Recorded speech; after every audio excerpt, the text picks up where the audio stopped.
Seminary Ridge Museum and Education Center, Gettysburg's premier museum, is housed in the historic Lutheran Seminary building constructed in 1832, a witness to the first day of battle. The museum's 3 floors of exhibits connect visitors to the dilemmas that led to the Civil War, provide a powerful and personal view of the battle's first day, and explore one of the battlefield's largest hospitals. No visit to Seminary Ridge Museum and Education Center is complete without a guided tour of the building's famous cupola, where on the eve of battle, officers and civilians saw thousands of Confederate soldiers' campfires burning to the west, and Brigadier General John Buford watched for vital federal reinforcements as fighting erupted on the morning of July 1st. Today, you can stand where Buford stood and discover how this view helped chart the course of the Battle of Gettysburg. Your trip to Gettysburg is not complete without a serious visit to Seminary Ridge Museum and Education Center, Gettysburg's premier museum. Purchase tickets online at seminaryridgemuseum.org or call 717-339-1300. To get tickets or a cupola tour, listeners may call or walk in and mention address in Gettysburg, or by ordering online using the promo code AG1863 for 20% off. Seminary Ridge Museum and Education Center.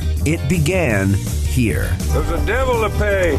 You're listening to Addressing Gettysburg. Hello, ladies and gentlemen. Welcome to this episode of Addressing Gettysburg, a very special 160th anniversary episode. And as you know, every year we do different anniversary episodes, of course, always focusing on July 1st, 2nd, and 3rd, but with a different, let's say, shift in focus in each of those episodes.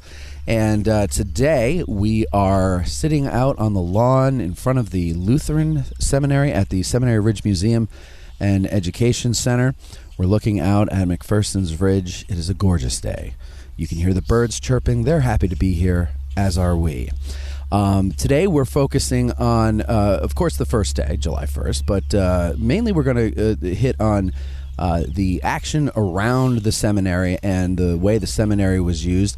And a new thing we're doing this year is we've included a licensed town guide. Each one of these episodes is going to have a licensed town guide to focus a little bit on the civilian experience and what was going on in the town, because it's very much a part of the story. And for years and years and decades, they haven't gotten the attention that they are due, and we're going to try to change that this year with all of this. And just so you know, we normally have a licensed battlefield guide with us on these, but the guide that we had scheduled for today was offered a bus tour at the last minute, and no one wants to get in the way of somebody making a buck at Addressing Gettysburg. So, well, it's not like we let him go. He said, I can't make it. So, but we're not going to argue with that because, he's got to make a living. So instead, because he was going to be here already, Cody Aish is with us from the Seminary Ridge Museum and Education Center. Hello, Cody. Hey, Matt. Thanks for having me. Cody, you are a historian, of course, so we don't need a licensed battlefield guide for this one. Plus, we're not even on park property, so we could say anything the hell we want to say, right? There we go. Have a little nice loophole in our location here. But you certainly know your stuff about this, so we're going to have a good time with you. And representing the civilian experience from the licensed town guides is Roseanne Zyko. Hello, Roseanne. Hello, Matt. Now, you've been on the show before. You've been on an Ask a Town Guide, and you also have been on one of the news shows that we're doing, That's What She Said, which has not been out yet. So, but That's What She Said is a show pretty much like this, except that we focus on the female civilians of the, well, actually, any woman during the Civil War. It doesn't have to be a civilian here at Gettysburg, but it could be any woman that did anything that had something to do with the war, right? That's correct. And so we had you on. Who'd you talk about here? Elizabeth Thorne. Elizabeth Thorne, one of my favorites, actually. Mm-hmm. Tough lady. So you're going to focus on the civilian experience as we go through the story here of the battle on July 1st. And 6 Questions Lentz is sitting in with us. Hello. Hello, Michael. Hello. I'm here.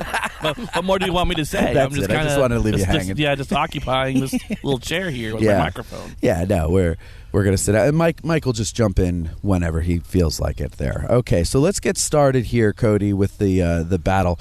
Of course, we're talking about July 1st, but take us back a little bit to June 26th.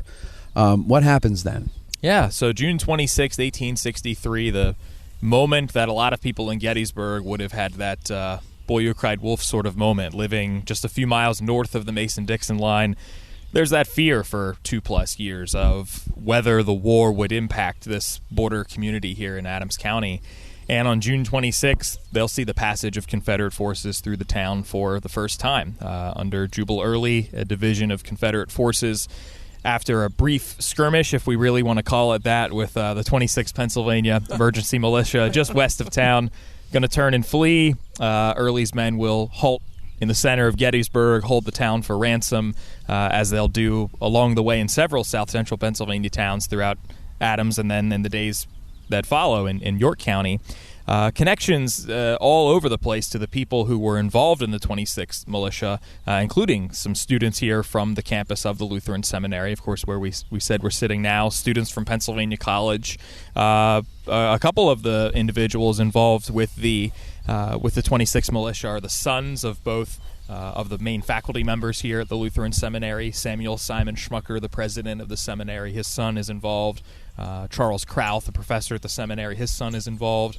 So we can see, one of those combinations of that military story of the Civil War, the civilian story of the Civil War, plays out on June 26th.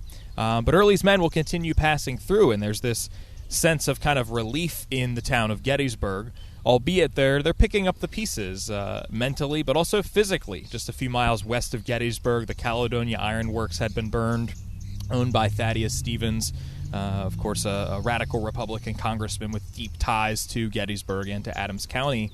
And we can see there that melding of the causes of the war and the course of the war itself. Stevens' ironworks being burned for the fact that he is this known federal legislator who is an abolitionist, and Early specifically states on several occasions that that's the reason why he has burned these ironworks. And so we can see several important pieces of this story playing out on June 26th. But for the people of Gettysburg, there's that moment where they think that the worst has happened, and of course we know that within a few days the worst is really just yet to come. Yeah. So Roseanne, on the 26th, the civilians must be wetting their pants. You got the Whites Comanches running through town. What is that? The 35th Virginia Battalion, Cavalry Battalion, and what are some of the highlights, I guess, for lack of a better word, from the civilian point of view? Well, a lot of it depends on who you were. One of the women felt very sorry for the Confederates that she saw coming into town. Was that, Sarah King? Probably Sarah Broadhead. Sarah Broadhead felt sorry for them, okay. The hatless, shoeless, dirty. Another, I think it was Fanny Beeler, said they were emaciated. Her heart went out to them. And, of course, the young boys thought it was the best thing they ever saw. Yeah. I think Gates Funnestock said it was like a Wild West show. But interestingly, many, many years later, he had something to say about that. As an older man in the 1930s, he gave a speech, and he concluded with saying, what I saw as a child was one thing, but as an adult now I understand that it's no way to settle a dispute. Yeah. But Isn't it funny, though, how perspective changes with age? Yeah. So, yeah, right. He was a kid. He likened it. Well, now, he didn't write this as a child because there was no such thing as a Wild West show during the Civil War. So he wrote it after the war, right? I believe that. Yeah, as an adult, he was looking back. He was remembering what many of those memoirs were written years after. Yeah. But he never forgot that feeling of excitement. Sure. As he sees them coming into town, because I guess nothing ever happened in Gettysburg. It's interesting, some of the civilian accounts, though, about the appearance of the Confederates, and I think it was that Sarah King who said that she likened them to Falstaff's recruits. She did. Yeah, and for the audience, what is a Falstaff's recruit? Anybody? It's someone who's I forget why did I know ask it's this Shakespeare. question? Now I'm going to be editing. It comes from a reference about John Falstaff, right? Which comes from both Henry IV and Henry V, and usually following around Falstaff are some pretty seedy characters. They're not exactly looking the greatest. Are usually out for themselves. That type of thing. Yeah, so. they're like a ragtag group of people, not people that you would want to have over for dinner if you were having a nice, classy dinner. And some of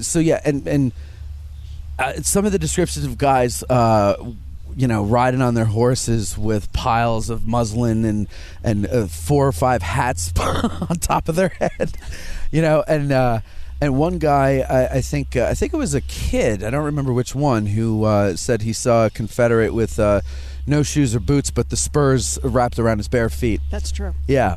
But the interesting thing is, though, despite the fact that they're describing the Confederates as they see them, that's not to say they weren't afraid. Oh, They sure. were very afraid. They Sure. were very worried. And they didn't know what was going to happen. That's a good point, because we're kind of talking about it like it was like a fun, like, circus-type parade for the civilians, but that's the way we look at it. But you're right. Like, they must have been terrified. They were terrified. Again, Yeah. it depended upon who you were. If you were a little kid, it was probably you had a whole different point of view than your parents might You didn't have. realize it. Bullets actually hurt people. Yeah. There's a newspaper account. It comes from York County, but I feel like the sentiment is probably the same no matter where you are in South Central Pennsylvania. And the York Gazette will describe the Confederates passing through and everything that follows as apprehension, followed by excitement, followed by humiliation. And I think that that's an interesting set of feelings, emotions that probably a lot of people who are experiencing the Confederate Army for the first time are probably feeling. Yeah. So the Confederates come through. They go through some stores, early demands, unreasonable things from the townspeople. David Kendall Hart, the president of the town council, correct? Borough council. He says, we can't give you this, but I'll convince the store owners to open shop and everything. And then what goes on with that? Well, they do. They go shopping, in Uh-huh. quotes. And, of course, some of the places they go to are the bars, the taverns. Naturally. A number of them would go to whatever business was open. They made P.D. Winters open up his candy shop. He had shut everything up, and he was in the back, and they flush him out. So he opens up, and a number of places that they go to, they're paying with Confederate money, of course, and the storekeepers are complaining about that. And one of the Confederates, you just hang on to that. It'll be worth something in about 3 weeks. Yeah, right. Whether or not they believe them, I don't know, but there's a story about Charlie McCurdy, who lives across the street from P.D. Winter's candy shop. You can imagine a little kid. It's his most favorite place to be, probably. And, he's on the porch of the house, and, he goes up to the store, and he's got his face smashed up against the glass, wondering what's going on. And he sees a Confederate soldier remove his hat, scoop up a hat full of candy. And as the soldier is coming out, he sees poor Charlie with the, puppy dog eyes, and he hands him the hat. Kind of reminds me of that commercial many years ago with the Steelers. Yes. And he throws the towel at the kid. He throws the towel at the kid, yeah. I can't remember who that was. But That was always... Mean Joe Green. Yes. Joe Green, yes. Thanks, Mean So, Joe. the Mean Joe Green moment there in 1863. He holds out the hat. And, of course, Charlie takes some candy. And he mentions later that he had very fond memories of that soldier and hoped that he survived. Oh, that's very kind. But that is a nice it's a heartwarming story. In the middle of a war, enemy soldiers, he recognizes the little boy, maybe in himself. But that's for a different show. That's more for a psychology show. We're not a psychology show. So, all right. So, what is the purpose of Early coming to Gettysburg? Is he just passing through, or is he ordered to come here and occupy the town? So Early is on basically a shopping trip, taking up items of military value and destroying infrastructure of military value.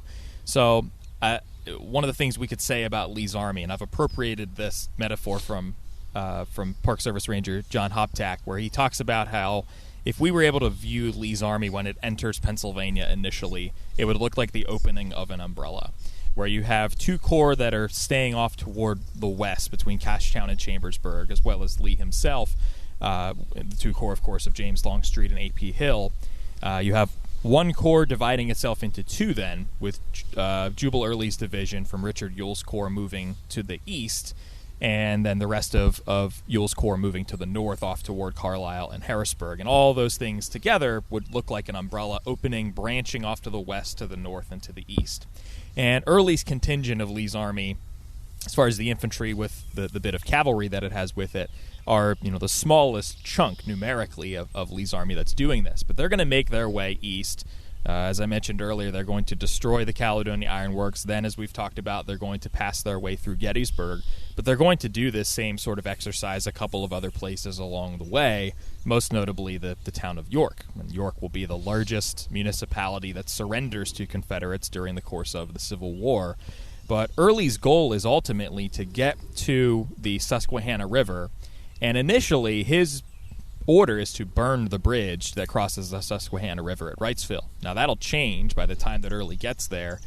His goal is going to be to get across the Susquehanna River and basically approach Harrisburg, the Pennsylvania state capital, as something of a back door coming off from the east, reconvening with the rest of Ewell's corps. Then they'll reconvene with the remainder of Lee's army.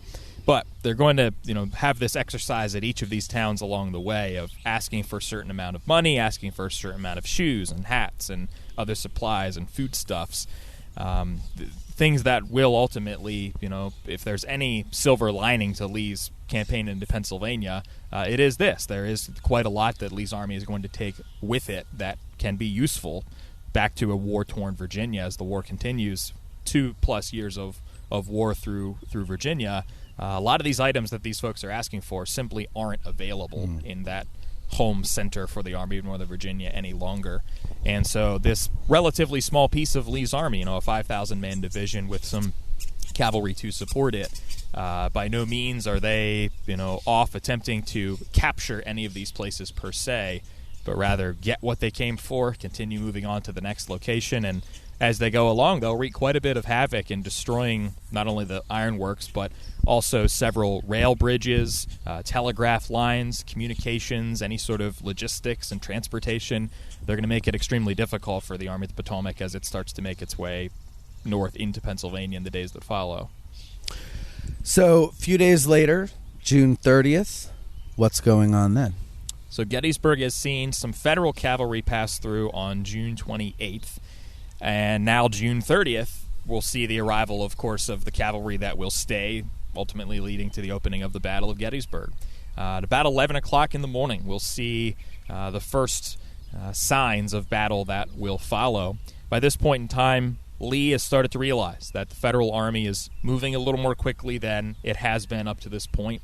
He's sending couriers off to the north and east, calling for the divisions under Ewell's corps to make their way back toward Gettysburg, where, of course, there's the road network, 10 highways leading to the center of town, or a few miles west to Cashtown, where there's the advantage of the mountain pass leading from one side of South Mountain to the other.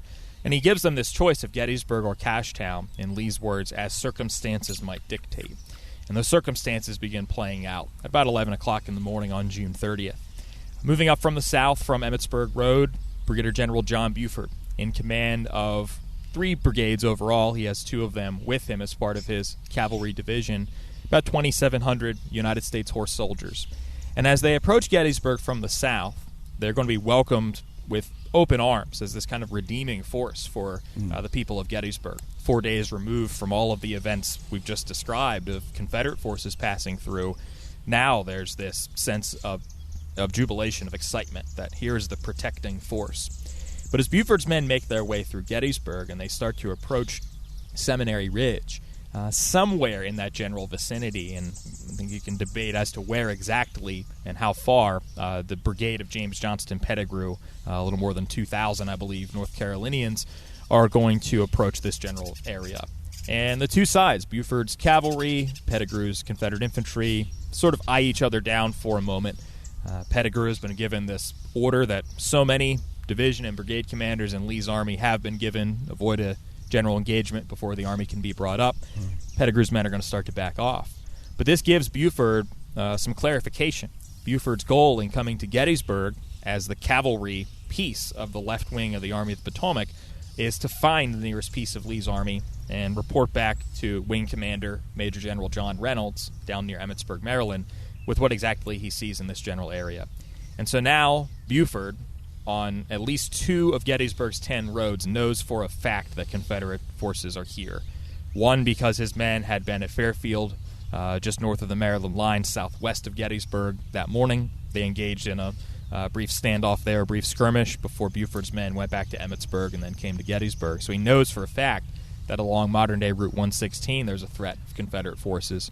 And now he's physically seen them as well along modern Route 30, along Chambersburg Pike. So Buford is starting to develop in his mind's eye this sense that there are Confederate forces, especially to the west of Gettysburg.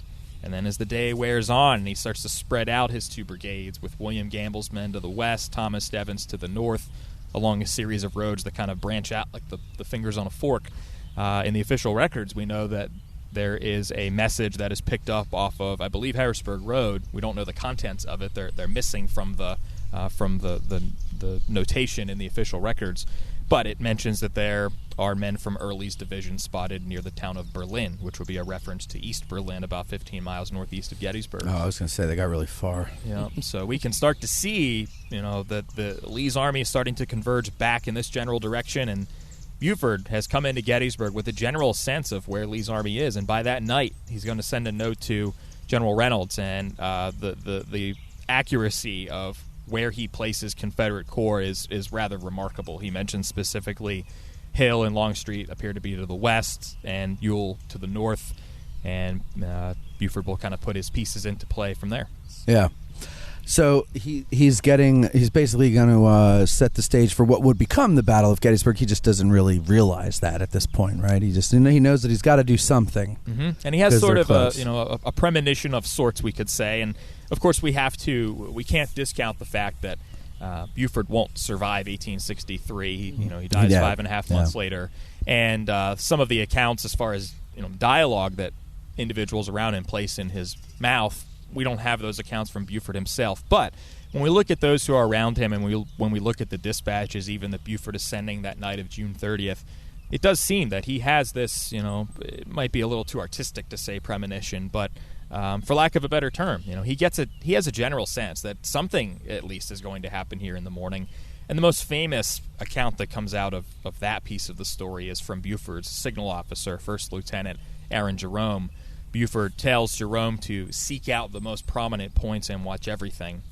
Jerome is going to make his way up to the cupola 70 feet above Seminary Ridge on top of the original seminary building, where he has a wonderful view, especially to the west and to the north. And we're not sure if the meeting happens either in the cupola or down at the ground. Accounts vary. But Buford has this moment where he tells those gathered around him, as Jerome quotes him, the enemy will approach us in the morning. Skirmishers 3 deep. We'll have to fight like the devil to hold this ground until supports arrive. Mm-hmm. And so we can get that sense that he's preparing for battle. He's come into Gettysburg with the anticipation of, I'll probably find enemy forces here, but we're just information gathering.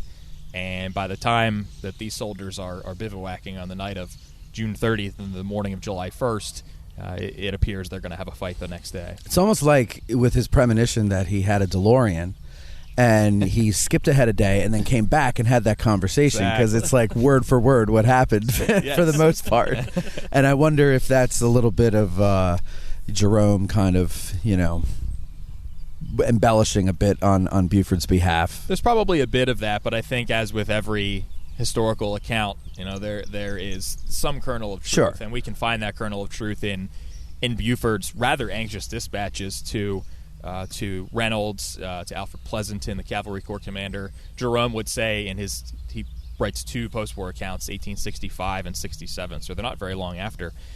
He says that he never saw Buford more anxious, and we can really kind of see it play out in the dispatches that Buford is sending. And I think an interesting piece of this, not to jump too far ahead, is that one of those messages that Buford sends to Reynolds mentions that there's been this dispatch picked up of Confederate forces near East Berlin, and Reynolds goes around Buford's back, basically sends a message. I believe it's to Howard, if I'm not mistaken, and he says, I don't believe General Buford's report of Confederate forces near Berlin. And Reynolds, at this point on the night of June 30th and early July 1st before he gets here, he's primarily concerned, almost exclusively concerned, with what's happening to the west. He thinks the attack is going to take place, maybe not even at Gettysburg, but somewhere nearer to Emmitsburg. And so that night of June 30th, when Buford is saying, you got to bring your forces to Gettysburg, and there's a little bit of delay there, we can perhaps see one of the reasons, among many, for that delay is just a different interpretation among these officers of where exactly that main threat might be. And it's also kind of worth mentioning that Buford would be, as anybody would be, pretty anxious in that situation and certain of some kind of fighting the next day because, let's face it, he knew that the Confederates had already come through, right? Mm-hmm.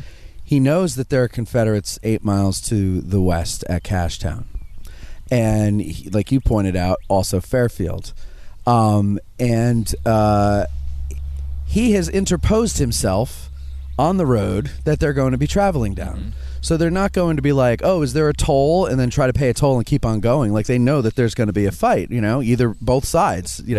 He knows very well that the Confederates are going to try to push him out of the way. So he could have eased his worry by not setting up and not putting himself in their path, but he has. So it's really not that great of a prediction now that I think about it. Well, I think one of the main things that that we can overlook, and it's one small line in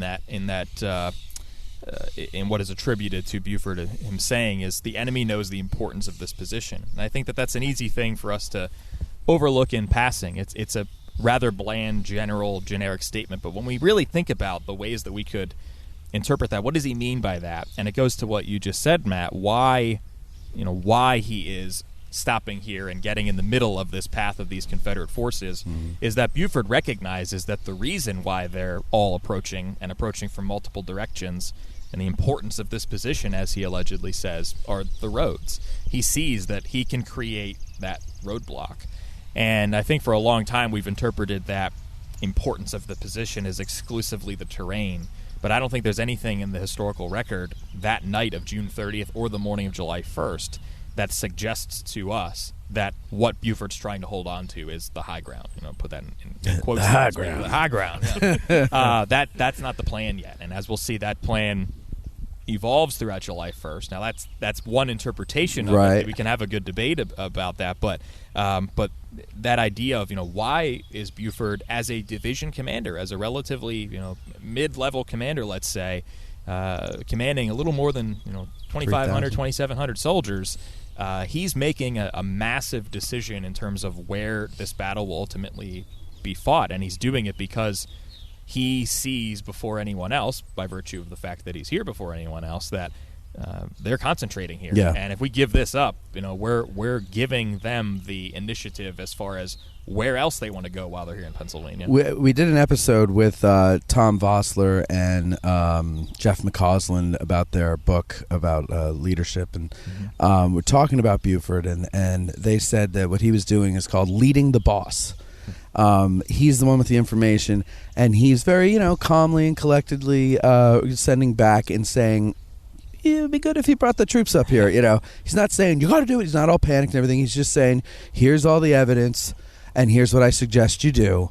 And lucky for Buford and perhaps the United States, John Reynolds was the guy that he was sending those messages to. And John Reynolds was a good enough commander to recognize, okay, I gotta do this. I gotta help him. Fair? Yeah, I think so. Michael Lentz. All right, so I've got a couple of questions. Of course you do. My first question is this. This is coming off a month of hard campaigning for this cavalry division under Buford, starting off at Brandy Station and coming all the way up here. What kind of condition is that division in? And what kind of facilities does Buford find here for possibly recuperating some of that, refreshing his soldiers and his horses? Mm-hmm. Well, he mentions in his dispatch, I believe it's the one to Reynolds that night, about 10:30 at night, he mentions that they're in this relatively tired condition, that they are looking forward and appreciate this opportunity of this brief respite in this town that is rather at first welcoming them with open arms. Although, as we'll see, Buford has some complaints about the people of Gettysburg. He says that they're not providing him with everything that he hopes that they would, and he's especially perturbed at them offering. Excuse me. Yeah. The young ladies were along Washington Street serenading them as they were coming in. That What was is the good problem? part. That was the good part. Yep, that was the good part. The emotional Morale support, booster, yes. the tangible support. And they that had, Buford and they were giving them food. Yes. And John Wills is opening up the tavern. I don't know what your problem. Well, the troops loved it. It was Buford who had the problem. Yep. And then his main complaint will be the fact that his men are being allowed alcohol in Gettysburg, and he's going to order the he press orders of the Star, I believe it is, Yeah. to print a broadside that says, don't offer my men alcohol. It's strictly prohibited among the division.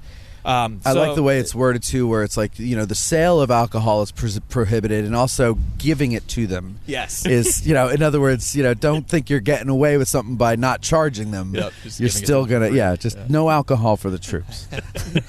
So I think that it's a division that, as you said, Mike, has been pretty hard fought throughout the course of the month leading up to this, and there's this relatively celebratory mood among the men themselves, but I think there's a divide there amongst what the soldiers are finding as what they're appreciating versus what this general who is commanding them thinks that they need. They're not getting everything that would be what he feels should be hospitable, what should be made available to them.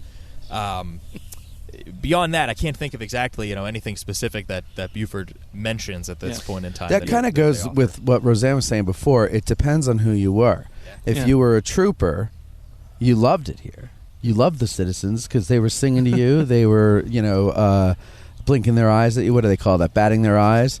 And making you feel welcome and everything like that. But if you're Daddy Buford, you've got to provide for the well-being of these men and horses, and you need supplies, and you need all this other stuff, and you don't care about pie and refreshments along the way and songs. You have the job to keep these men and horses alive and moving and fighting, But and how that's much your was concern. left after Exactly. Early came through. Well, that's the thing, right? Exactly. There wasn't. Might not have been anything they had any control. There over. wasn't much left. No, and Buford will comment about that in the dispatches. He says there are not proper shoeing facilities for his horses. Yeah. So he's mindful of the condition of his horses, and so after all, Gettysburg may have been fought over shoes, just not it's horseshoes. It's the horseshoes. But I think when it looks at Buford as well as this, and we always get our perceptions of him from the movie. And don't get me wrong, Samuel Elliott does a great job. Yeah. But is Buford under any orders or any sort of condition that he is to hold Gettysburg to the last? Meaning, is he supposed to hold this place as a last stand measure? No, he's not. And I think I think it would be wrong for us to interpret it as that's what he was trying to do. He is someone who sees the importance of the place. But when we look at actually how he is going about placing his troops, he's placing them in skirmish lines, by no means battle lines. He's putting them, multiple deep for the sake of being able to utilize the ridge lines as speed bumps to stall the Confederate advance, knowing he can never quite stop it. And he also has, as we'll see by the late morning, before Reynolds arrives on July 1st, he has a contingency in mind of, all right, well, if things do go south, no pun intended, but that will be literal, would have been literal, they will have a backup plan as far as where they can withdraw to. So when we look at the actual placement of these troops, you would have had these long lines from Fairfield Road to the southwest of Gettysburg off to Hunterstown, maybe even, I think right flank near the York Pike on the eastern side of Gettysburg. I think it's about 5 miles from left flank to right flank. It's about 30 yards in some cases between individual cavalry troopers on these skirmish lines. So this isn't someone who is, making a big stand at any particular one of these crossings. He'll only start to do that when the circumstances will require him to the following morning as the Confederates begin their advance. Then we'll see, all right, the concentration is especially at Chambersburg Pike, so let's move our troops back to that position and set up artillery there and fight accordingly. So let's get to the morning of July 1st then, and that first shot. Give us a little bit about that. What's going on? So about, I think, 5 o'clock or so in the morning is when Henry Heath is going to start to assemble his men out of their encampment on the outskirts of Cashtown, about 9 miles west of Gettysburg, beginning to make their way toward Gettysburg. It's something of a reconnaissance mission. We can debate exactly what Heath's personal intentions were, what his orders were as he's making his way toward Gettysburg that morning with about an 8,000-man division. But artillery is in front, which suggests to us, when we look throughout Civil War tactics, that you want to unlimber your artillery. If you see any sort of skirmishers or militia in front of you, unlimber those, fire it, get them out of the way. That's basically what Early's men would have done June 26th. Morning of July 1st, this is the setup that he has, except he is unaware of the fact that there's Federal cavalry in front of him, despite what James Johnston Pettigrew has returned to Army headquarters on, or at least Corps headquarters on June 30th, telling, hey, there's what appears to be Federal cavalry, not just local militia, surrounding Gettysburg. And Heath proceeds forward, not paying heed to that warning. By about 7:30, then they'll come within sight of Ephraim Whistler's house on Knoxland Ridge. And by about 7:30, as the story goes, Marcellus Jones, a lieutenant in the 8th Illinois Cavalry, will fire the first shot, allegedly saying, "Allow me the honor of opening the ball." And this is meant sort of as a warning shot. I don't think it comes anywhere near to hitting its target, an officer on a horse, but does ignite Buford's men into action. Here at the Seminary, we know that we often wonder what could we have seen from the cupola on top of the building with things that have changed over time. And there are about a half a dozen or so students who are up in the cupola of the seminary. Lydia Ziegler, the daughter of the caretakers of the seminary, just 13 years old. She had been up here the night of June 30th, the evening before, and talked about all the campfires that were surrounding. But now there are students who are joining Aaron Jerome, the signal officer, and one of them, Martin Luther Culler, he says, we could see the first puffs of smoke from the mouths of booming cannon. And so that first half hour or so, when the first shot is fired at Knoxland Ridge, then we see the first major fighting taking place about a mile or so to the east of that at Her Ridge. That initial fighting is visible from Seminary Ridge. And much like the people on June 26th, when the people of Gettysburg come out and are kind of excited to a degree, although apprehensive and fearful, but sort of excited at seeing Confederate forces pass through.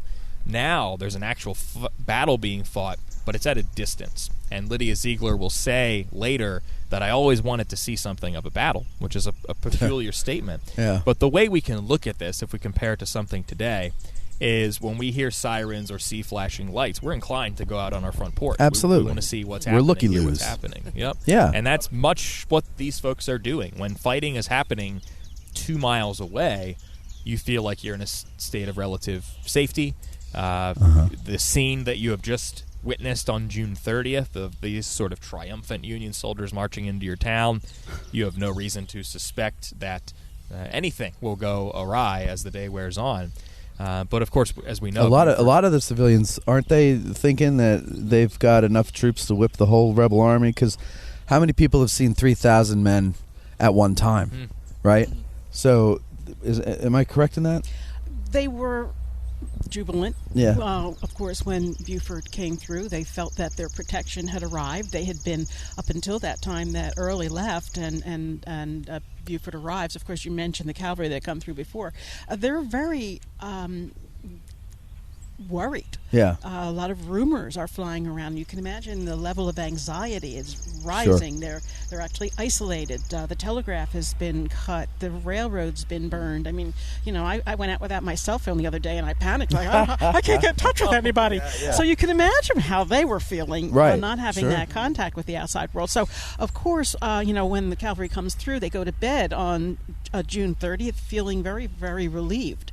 And then, of course, in the morning when they wake up and they're hearing the sounds of battle, they are very curious. I mean, the emotions that they went through in the beginning, from excited to curious to confused to terrorized, and then maybe at the end of the day, maybe a little bit of relief more or less. But they were out there to observe what was going on, and some of them were up in trees. A lot of the boys and the men came out. They're along the fence lines on Seminary Ridge watching what's going on. Daniel Skelly's up in a tree somewhere along Mumsburg Road. The women are up on the rooftops checking out what's going on. And again, as Cody said, they didn't realize how much danger they would be in.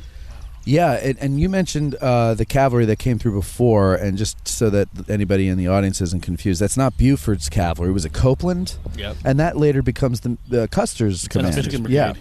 Yeah. So they came through, but they were just passing through. They weren't here to occupy or anything like that, right? Correct. Yeah, this is just as you see the Federal cavalry arriving in Pennsylvania before the infantry did. Yeah. They're sort of spread out, and this is before they'll make their way 15 miles or so east to Hanover. Yeah. But there were some people who weren't watching at a distance. Mm-hmm. There were some people that were actually there at ground zero. Mm-hmm. And you had mentioned that they approached the Whistler house. Yes. And Ephraim Whistler was a blacksmith. And he sees what's going on out in his front yard, and he leaves the house. He comes out, and he's in the road. And what happens but an artillery shell explodes in the road in front of him. And the sources say that it affected his heart. Yeah. But, it's like a history mystery. I mean, this is probably where it would help to have Fran here with the medical information. Because, you don't know. Was he hit with shrapnel? I think they would have said that, though, wouldn't they? I would think that they would, but then again, sometimes they just gloss over things. Yeah. They don't know we want to know. Right. 160 years later. But, had he had a bad heart throughout his life? That's what I was thinking. Disease? Maybe he had a bad heart, and the shock of the shell going off kind of just ruined it. Right. And then a couple weeks did he have later? A concussion? He died several weeks later. What ends up happening is, he takes to his bed, as they say, and he never recovers from it. So, and he was young too, right? He's 32 years 32. old. So there's a lot of very close calls. I mean, back then that civilians. was equivalent to 70 now. So I mean, it is a little different. Well, a lot of the sources say he was an elderly man. Well, I don't know, Right. but 32 doesn't sound elderly to me. No, it doesn't. I always pictured like this white-haired old man, but it's not. I was shocked when I found out he was 32. Yeah. But yeah, so that and you can go and see that now. The Park Service just did a great job restoring it, made it safer for you to go and see the first shot marker and park out there, and you can see the Whistler house, and you can imagine Ephraim walking out in the middle of the road there at the top of the hill, and a shell going off, and him skedaddling back inside, saying, "Feet, don't fail me now." Yeah, except you don't want to do that because of the traffic. No, you don't want to. Do not you don't want to recreate stand that. in the middle of the No road. reenacting. Yeah. Edmund, We'll have another casualty Whistler. there. No, but all right. So they the 8th Illinois Cavalry, a part of the 8th Illinois Cavalry, opens the ball, and this often gets glossed over, and I there's not a lot, like everything I've read about the action of Buford's cavalry is scant in detail, and there isn't much, because I'm writing these, or I'm trying to write these narrative episodes, and I'm stuck on July 1st because I want to give Buford's cavalry a little more credit, more accurately than the movie does. Movie makes it seem like it's this big huge fight, but what exactly is going on as there? Because Buford's not trying to fight a pitched battle. That's not his job. That's not cavalry's role. So what is going on? What's he trying to do? So Buford is fighting what would have been referred to as dragoon style, as opposed to there's a major difference when we look at the cavalry fighting on the extreme western edge of the Gettysburg battlefield and the extreme eastern edge of the Gettysburg battlefield. Both involve cavalry 2 days apart from one another, July 1st to July 3rd, but both will look quite different. And so this is one thing that I think is important for when folks visit Gettysburg, think about Gettysburg, is what did it look like? This is not sabers clashing. These are not men fighting on horseback, but rather fighting dragoon style, fighting dismounted. And so Buford's men picture small pockets of soldiers on these skirmish lines, firing a few rounds, getting back on those horses that are being held by soldiers behind the lines. I forget if it's every every fourth. Every fourth man, a quarter holds of the three. men. Yep. Yeah. Yep. I always forget if it's that or every fifth holds the other Hold the other four. So, No, yep. Every fourth holds the other three, and so you're looking at the practicality of Buford's men making a pitched battle, as you just said, Matt. That limits your forces, your relatively small forces, even that much more. Buford's outnumbered 4-1 just based on the number of men on the field, but this takes it down even smaller than that. So you're going to get back on those horses. After that initial shot is fired at Knoxland Ridge, fall back to Her Ridge, about 8 o'clock or so. From there, the better part of 8 to 8:30 thereabouts, you're going to see the same sort of thing, firing those few shots, stalling that Confederate advance, using these ridge lines like we would drive over speed bumps today, and then falling back toward McPherson Ridge. And this will be, I think, when we think about Buford's men making their defense, when we think about these paintings, modern paintings, even sketches in Century Magazine, things like that, typically where we see that main pitched defense, if we want to think about it that way, is along McPherson Ridge in the area around the McPherson farm. Edward McPherson, of course, not living there, but the Slentz family living there. Eliza and the children are going to flee back here to the seminary. And so this is one of those many things when we think about what's happening on Seminary Ridge and around the seminary building and in the seminary building. This is a state of constant fluctuation throughout the course of June 30th, but especially July 1st, where we'll see both soldiers and civilians using this as sort of this staging area to either run to, or in the case of soldiers, to step off from. And so what would have been this area where there are men bivouacking and camped between Seminary and McPherson Ridges on the night of June 30th, now everything is sort of being poured over toward McPherson Ridge just to the west of the seminary. Tom Devon's men, who are north of Gettysburg, they are starting to make their way to the northwestern side of Gettysburg, extending the Union line up Forney Ridge toward the area around Oak Hill. And so we see more of a concentrated cavalry line along McPherson and Forney Ridges. Buford also has the 6th cannon of Tidball's battery, commanded here by Lieutenant John Califf. And this is one of these other sort of expert ways that I think goes relatively underappreciated as far as how Buford is deceiving the Confederates coming toward him. He's already convinced them that he was merely militia when it's actually Federal cavalry. He has also now convinced them, it seems, that he has a larger force than what he actually does because of this tiered defense. But now he's going to separate these 6 guns into their 3 2-gun sections, 2 north of the Chambersburg Pike, 2 south of the Chambersburg Pike. Then you have all of Herbst's Woods, McPherson's Woods, Reynolds Woods as we know them today. And then down near Fairfield Road you have another 2 guns. And so if you're a Confederate soldier coming up and over these ridge lines, Her Ridge approaching McPherson Ridge, you don't have a very good idea of what exactly or who exactly is in front of you.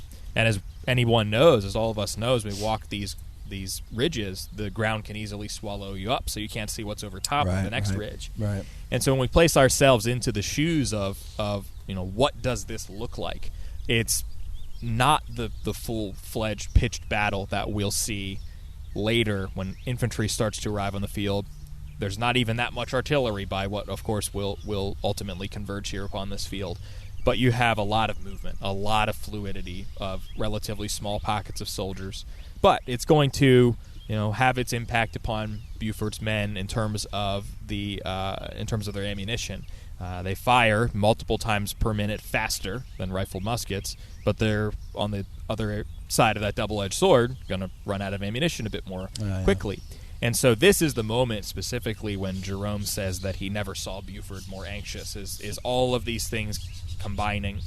And Buford is starting to develop that contingency in his mind of, all right, now if I lose McPherson Ridge, because it looks like it's going more and more in that direction, I have Seminary Ridge, but beyond that you have the town, which sits lower. And beyond that, then we have Cemetery Hill. And this is apparently the moment when Buford makes his most prolonged trip to the seminary cupola.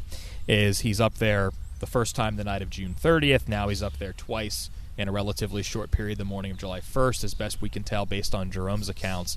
The first one is as his men appear to be about to fall back from McPherson Ridge, and he's looking back towards Cemetery Hill, and he's kind of keeping that in the back of his mind. Jerome says something along the lines of Buford never expressed it verbally that that's what his plan was, but you could kind of see that this is probably the wheels turning, Sure. that he's going to fall back there Yeah. if need be. And that sort of leads right into the eventual arrival then of the infantry. So then the infantry arrives, and what time about? I mean, I know time is a tough thing, but people Between like 9 that. and 10 o'clock, you'll see some of the cavalry sources that'll put that a little bit earlier. But what are they counting as the arrival of the infantry? Is it the arrival of Reynolds and his staff, or is it the arrival of actual infantry? And this gets into a whole set of questions we have about when and where is the meeting between Buford and Reynolds is one of those big questions. Right. And what do we count as the arrival of the First Corps? What Right. do we count as the arrival of that infantry? I mean, to me, it would be when fighting men arrive. Yeah, but I think what we're looking at here and why we see some discrepancy is, it might be just after 9 o'clock that Reynolds himself is approaching, and this might be the initial meeting between Buford and Reynolds at the Seminary, which Aaron Jerome is the only person who places Buford in the cupola when Reynolds arrives. But then we can corroborate that with someone like Daniel Skelly, who says that he is, in this tree, and then he comes over to the Seminary and he sees that there's an officer on horseback coming up a lane, and General Buford is leaving the Seminary building, and he says that officer on horseback I've always assumed must have been General Reynolds. And so we can see, okay, well, we have at least 2 eyewitnesses who put the meeting here at the Seminary. But then you see almost all of the aides who are with Reynolds mention that the first meeting happens out at the McPherson farm. And then the infantry starts to arrive not long after they do. And so you can say, all right, well, there's someone else who puts the time stamp on Reynolds' arrival a little bit later because they didn't see him until a few minutes later when he's out on McPherson Ridge. But then as we approach 10 o'clock, then we're going to start to actually see the arrival of Lysander Cutler and Solomon Meredith's Iron Brigade. And so that arrival of those initial officers, I think, is somewhere around 9:15. And this is how we get, Reynolds is on the field for about 45 minutes or so before he's killed, because the infantry itself, the fighting will start, the shooting will start probably around 10 o'clock or so. So it's sometime over the course of that hour, and that gets us then into, how long then did Buford's men hold out? Was this sustained fighting? Was it 3 hours that they were west of Gettysburg? Was it, if it's 9 o'clock when these soldiers are arriving, that's only about an hour and a half removed from the first shot. So there's a lot of timing there that doesn't quite add up depending on whose account you're reading. Right, it's hard to figure that. So Cutler's brigade and Meredith's brigade, the Iron Brigade, they've arrived. Now what's the fighting like at that point? So now we'll see the 2 brigades that Buford has with him, his cavalry. They're going to move, spread out toward the flanks. So now we're going to see the infantry basically take up that line that Buford's men have just departed from along McPherson Ridge. Cutler's men moving north of Chambersburg Pike, soldiers from New York and Pennsylvania, with a line that stretches across the pike and just to the south of it toward the McPherson farm.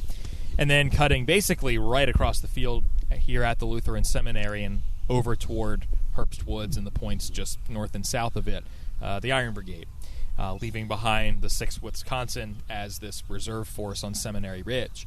And I would be remiss if I don't mention it now. I might not make this point at some other point, of talking just briefly about the number of purposes, but also the length of time that the seminary grounds are occupied. It's likely that we could say that this is the longest occupied space on the entire Gettysburg battlefield by one army or the other, basically starting June 30th and extending through the ultimate Confederate retreat on July 5th. And this is just one of those many functions that this campus will serve. It starts on the night of June 30th as an observation post, as a signal post. You have soldiers who are bivouacking, so this is a site of an encampment. Now we're going to see with the 6th Wisconsin the start of the Seminary Reserve line, where there will be regiments throughout the day, namely the 6th Wisconsin, the men of Gabriel Paul's brigade a little bit later, and then the 151st Pennsylvania, where this is just kind of their staging area. This is that place where you can see across to McPherson Ridge, both north and south of the Chambersburg Pike. And I would invite listeners, if they never have, to go out on the walking trail or through the field here and just get this panoramic view, looking the entirety of the western extent of the first day's battlefield. You can really kind of pull it all into one visualization. But this is the ground through which Reynolds is leading the men of the Iron Brigade into Herbst Woods. And then, of course, a few moments later is when Reynolds will be killed. At about that same time, coincidentally, as we have this highest casualty of the entire battle, here at the seminary, Dr. George New, who is Surgeon-in-Chief of the 1st Division, 1st Corps, he is going to establish what he refers to in the Batchelder papers as the first military hospital at Gettysburg. Our first hospital, I think, is how he refers to it, referring the hour there is for the U.S. Army. And so we have the seminary building being a little closer to the lines than one would typically want a Civil War hospital to be in terms of a field hospital.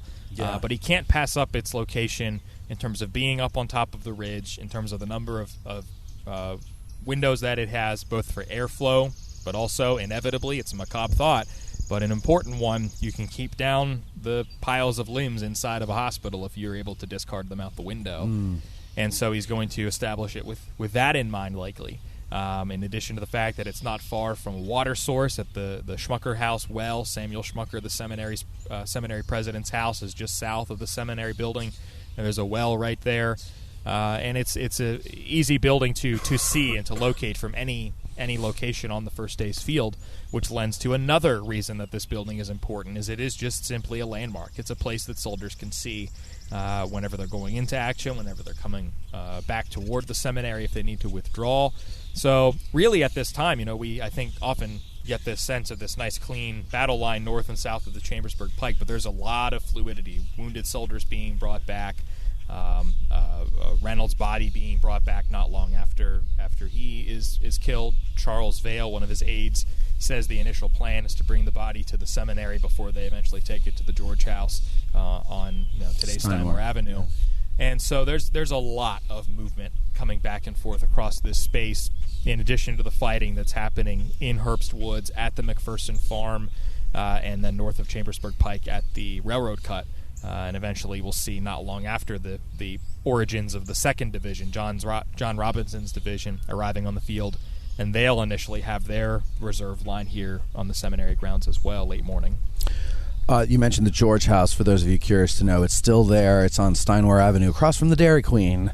It's an old stone house. I believe there's an old-time photo studio in there. And there's a little sign on it that says this is where the body John Reynolds was taken. It's the George House. Yes. His parents. Yeah. I mean, I would love to know what they were thinking. Just mess with the kid. All right, so now, while the Iron Brigade is fighting in and around McPherson's Woods, there's a civilian, I believe, who injects himself into the situation. What's that guy's name? We wouldn't happen to be talking about our friend George Burns. Johnny Burns. John Burns. Yes. He actually is quite a character.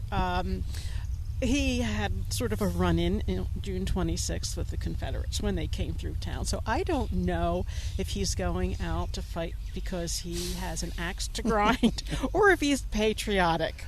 Because he's allegedly been in other actions before, so he says, but whether or not we can believe everything he says is another story. So was he not in the War of 1812? Some people say that he was not. So there's no record of him?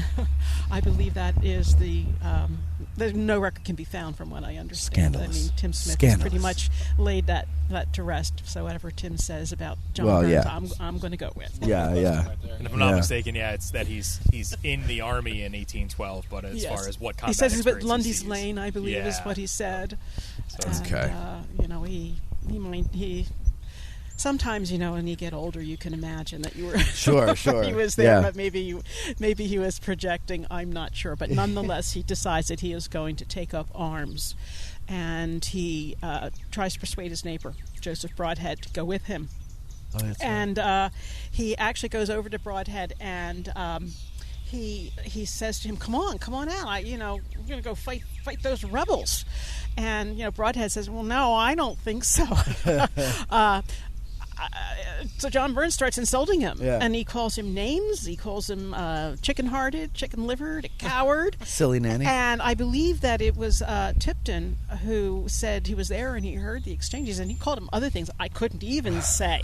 So he must have gotten very blue with his language. I'm sure he did. But nonetheless, he outfits himself, as the story goes, with his swallowtail coat and his stovepipe hat and, the fashion plate of the 1820, and he marches out here, it is said, with a flintlock, and there's always some, discussion as to, what he ended up doing and what gun he had. But nonetheless, he comes out here and he meets Major Thomas Chamberlain, not the one from the 20th Maine. Right. The Different other Tom Chamberlain. The other Thomas Chamberlain from the 150th Pennsylvania, who says, he comes up to him and he's like, what?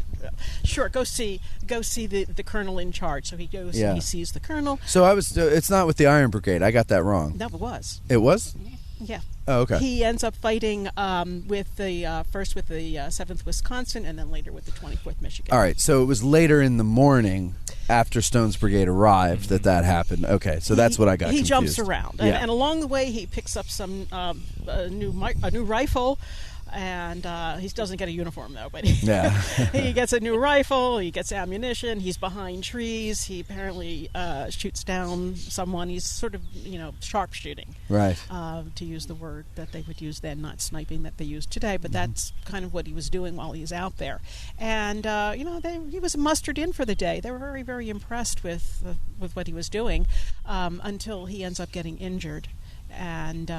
the troops withdraw and he's left lying on the field, and this is a very dangerous thing for him to do because there's a civilian out here. He's smart enough to realize that, well, maybe what I should do is, ditch the ammunition, get rid of the rifle, and make up a story. And he made up several stories as to why he was out there. Depends on what day of the week it is, what story you heard. But one story, when he's found by the Confederates, what are you doing out here, old man? Well, my wife is ill. And I was out here looking for a doctor or a neighbor to take care of her, and I got stuck in the middle of this mess. And later on, he says he was out looking for a cow. Right. So whatever story it is, he was injured. He was out here lying here for quite some time. Wasn't it something like, I think it was the cow one I heard, where he said... I lost my cow and I came out here looking for it, and then all of a sudden you guys started shooting. It's like basically I was just standing here minding my own business and a battle started around me. Exactly. Yeah. He's got to find a way to explain himself, because why? What is the danger of him being a civilian being found out here? He was a spy. A bushwhacker. Go hang him. Oh, a bushwhacker, okay. And, you didn't need a trial to be convicted of, I saw you with a gun and you were shooting at us. Right, guilty okay. as charged. So, he was in very real danger, not only from his wounds, but also from the fact that he was a civilian out here fighting. Now, how many times was he wounded? Oh, it depends. I hear 3, on 6, Tuesday, 9. 3 times. You hear the story on Friday, it's 7 times. Nonetheless, he manages to drag himself over to the Dustman farm, and he's lying on the door, and he tells Harvey Dustman, go into town and tell my wife I'm here. I didn't ask Harvey to take him, I don't know, but nonetheless, goes into town, he finds Barbara, and we don't know too much about her, other than the fact that she probably told him not to go, and it's like, I told you so. Yeah. But one of the detractors had said that she didn't care. Harvey says, well, I told her, but, I told him she not said, to good go. riddance. So tough luck. Get your own ride home. Yeah. So along comes the Selinger family. Who We may had not left. know a lot about Barbara, except for the fact that she is a woman deserving our sympathy. Well, the story is, though, as when he was finally taken back by his neighbors, the Selingers, one of John Burns' detractors says, oh, well, he comes home and, she kind of shrugs her shoulders. But the Selingers said no. They were very, very overjoyed to see him, being missing for a day and a half, very worried about him. So, okay. I would prefer to believe that story. I mean, she was probably angry at him, but at the same time, she was very thankful that he returned. All right. So he must not be as bad a person to live with as the scowl on his face belies. When you see that picture of him sitting there, and he just looks all miserable and cranky and everything like that. Yeah, well, I kind of look at those two. There's several pictures of him, and the one where he's all dressed up, I like to think of as his LinkedIn picture. And the one where he's like out there in his socks, that's his Facebook profile. Yeah, I like that. His LinkedIn. Yeah. John Burns, mercenary.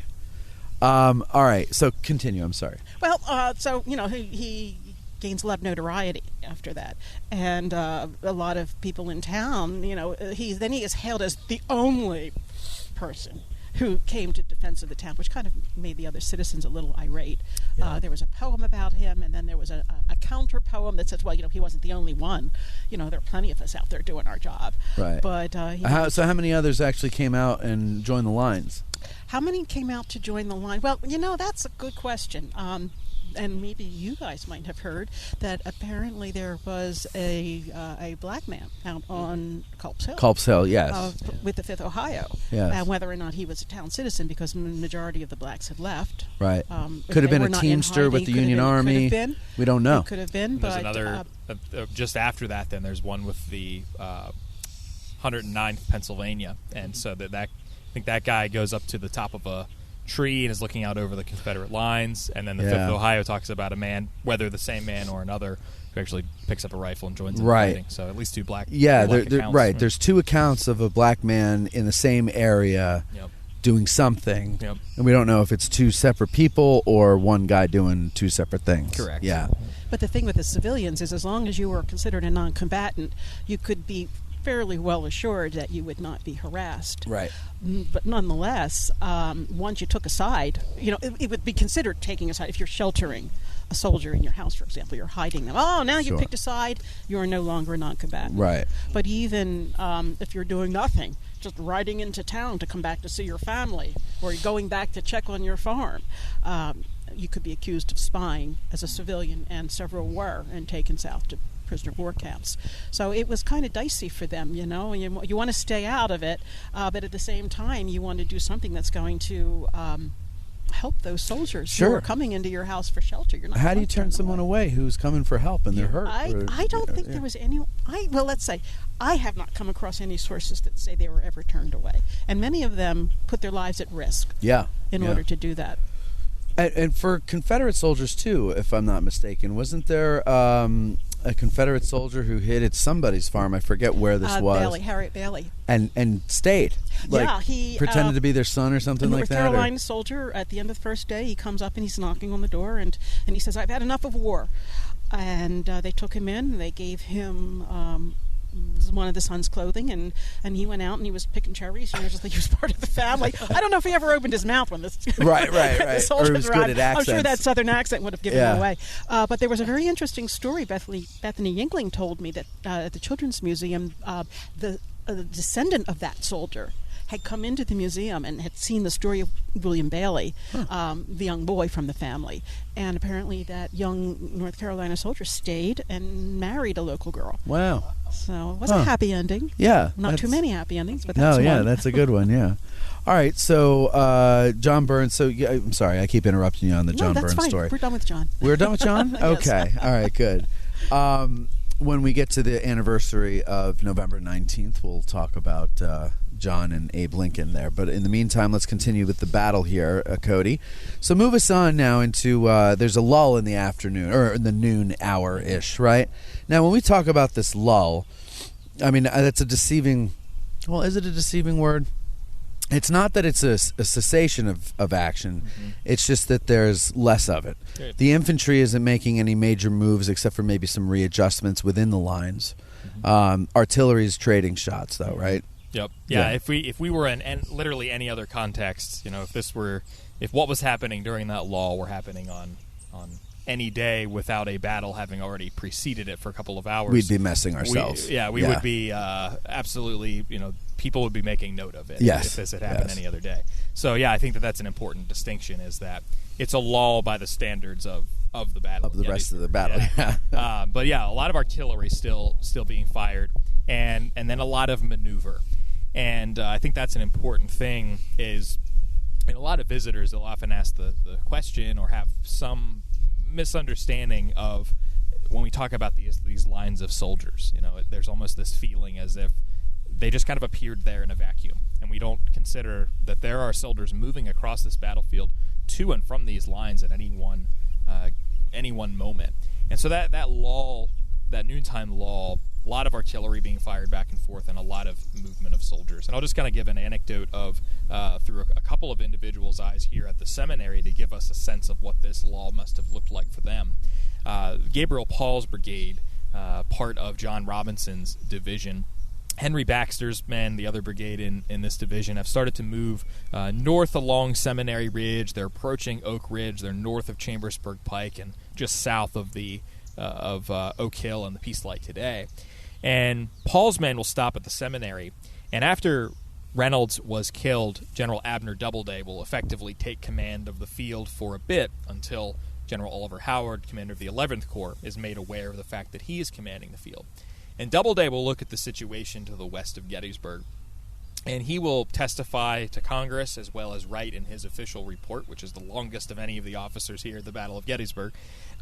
He will talk about how he makes this decision as a precautionary measure, in his words, to establish the seminary as a defensive line by building a barricade, have a tangible defense. And this is one of the rare occasions on the first day's battlefield where we'll see this instance of soldiers actually either building up or digging in to protect themselves, because they have the time to do it. Paul's men are here. They're not given an assignment elsewhere on the battlefield, so they're going to start felling trees. We're sitting right in the area where they would have built this barricade. The seminary campus is one of the rare places on the Gettysburg battlefield where there were far more trees in 1863 than there are today. This entire campus was filled with the seminary grove. So there is plentiful fuel for fire here on the seminary grounds for seminary students and their fireplaces, and now this will be fuel for this barricade. So they're going to fell tree branches, dig up stumps, take down fence rails, probably from around the seminary orchard on the northwestern side of the campus and along Chambersburg Pike. There are some accounts of soldiers actually digging in or building up stones, but it's about a 300-yard long barricade that they will construct from about the southern end of the seminary building. So for those who visit the seminary grounds today, just south of the museum parking lot is the library. So from about that point up to about North Hall on the northern end of the campus, right across from the Crowth House, was this semicircular barricade that stretched 300 yards. Several accounts say that it goes up to just above their knees. One man says it's about 2.5 feet tall on his particular point in the line.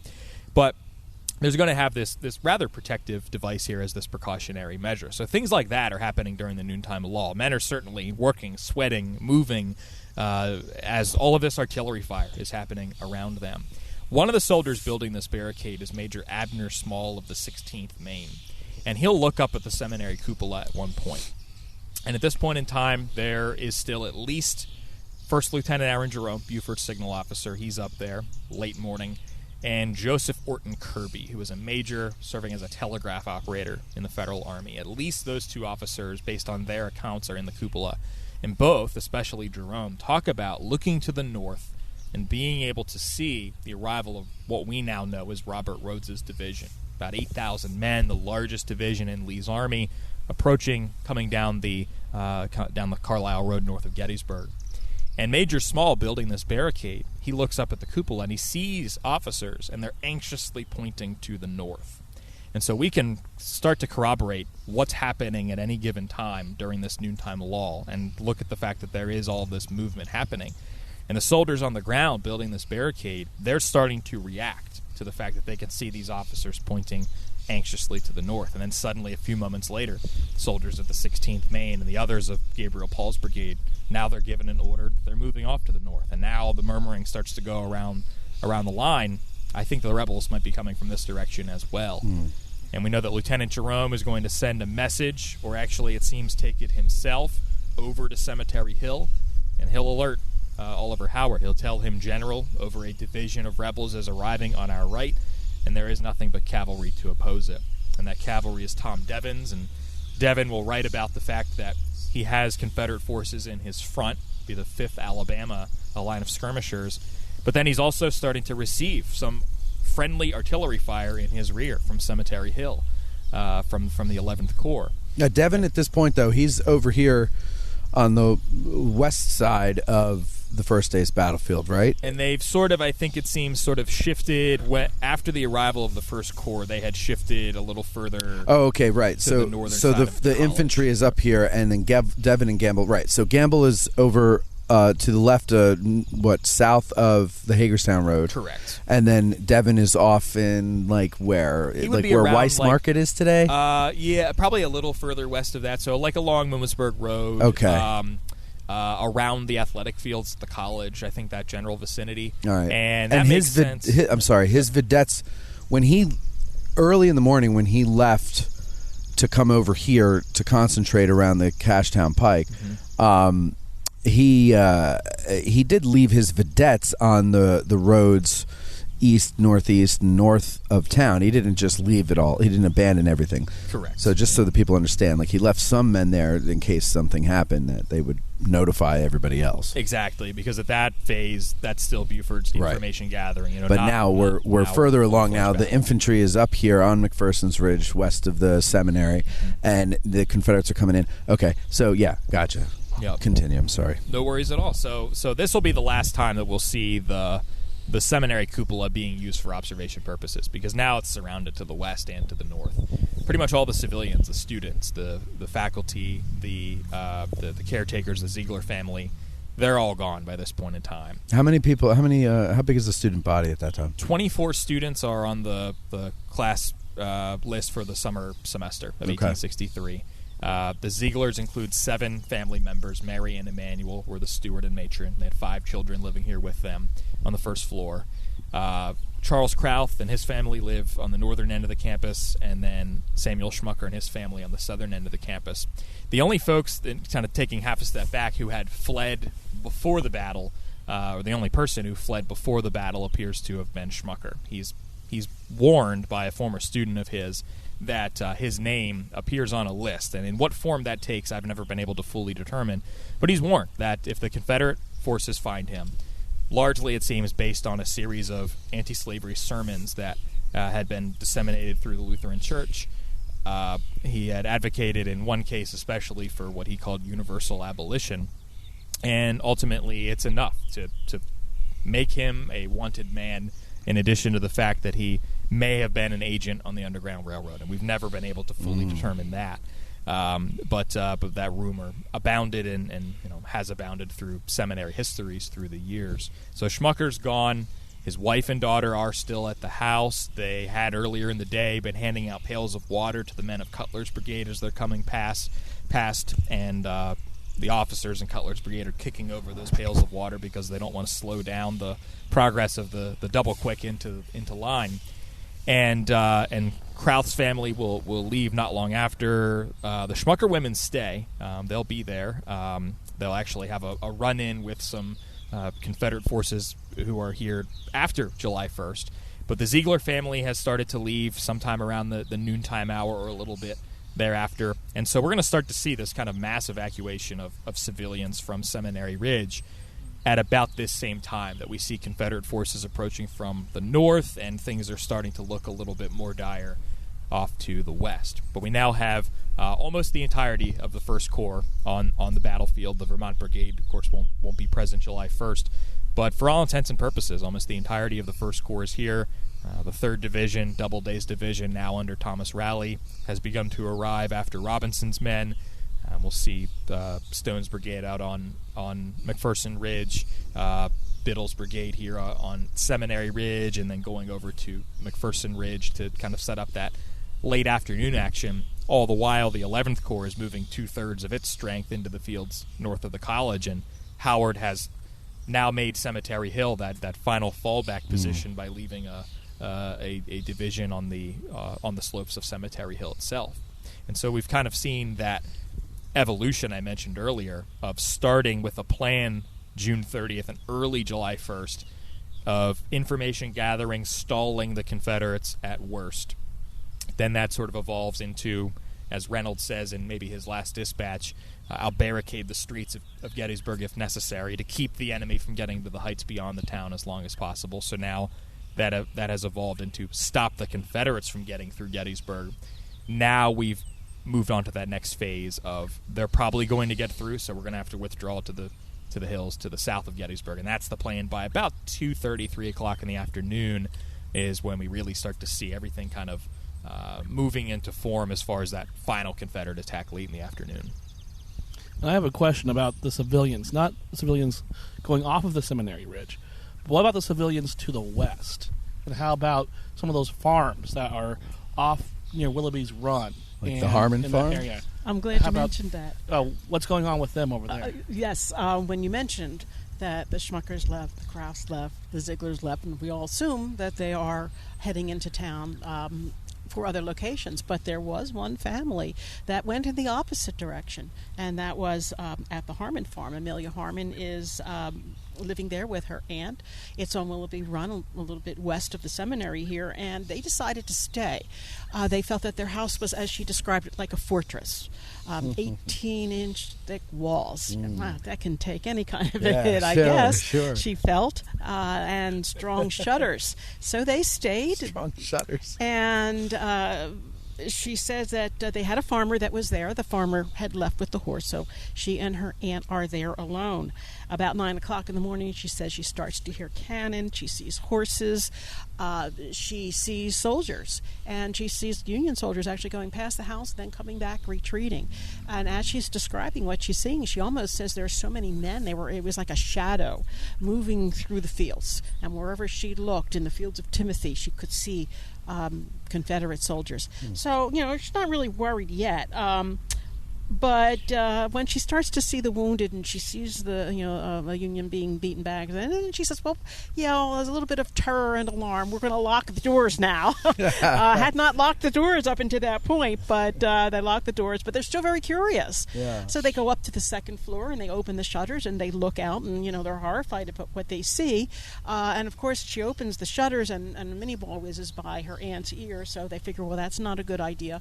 So the Union soldier underneath says, you're going to get shot. Get away from the window. Yeah. Good idea. We'll go up to the cupola. Oh, there you go. Well, we still want to see what's going on. Then they're up on the cupola for a while. And they cupola here, or did they have one on their house? Apparently a cupola on the house. Okay. So they're up there getting the lay of the land. They see the fields full of Union soldiers.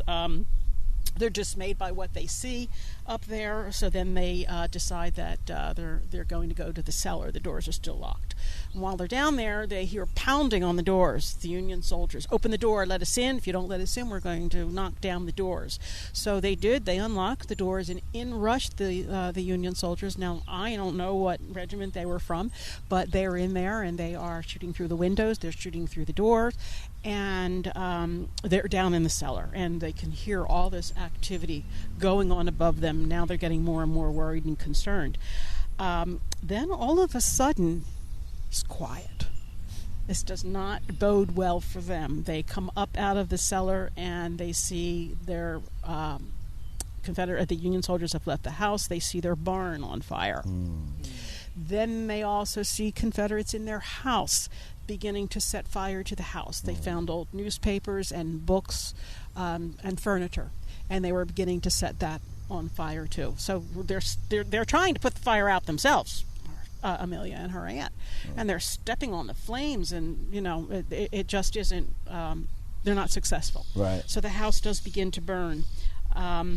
They felt that the safest direction that they could go. They're not coming here because they can see all of the fighting that's going on here. So they actually are going to the west, and they're going through Confederate lines. And as they're going through the line, she says there's a hailstorm of bullets as they're doing this. There are shells, and the Confederate soldiers are urging them, get out of the line of fire, keep going west.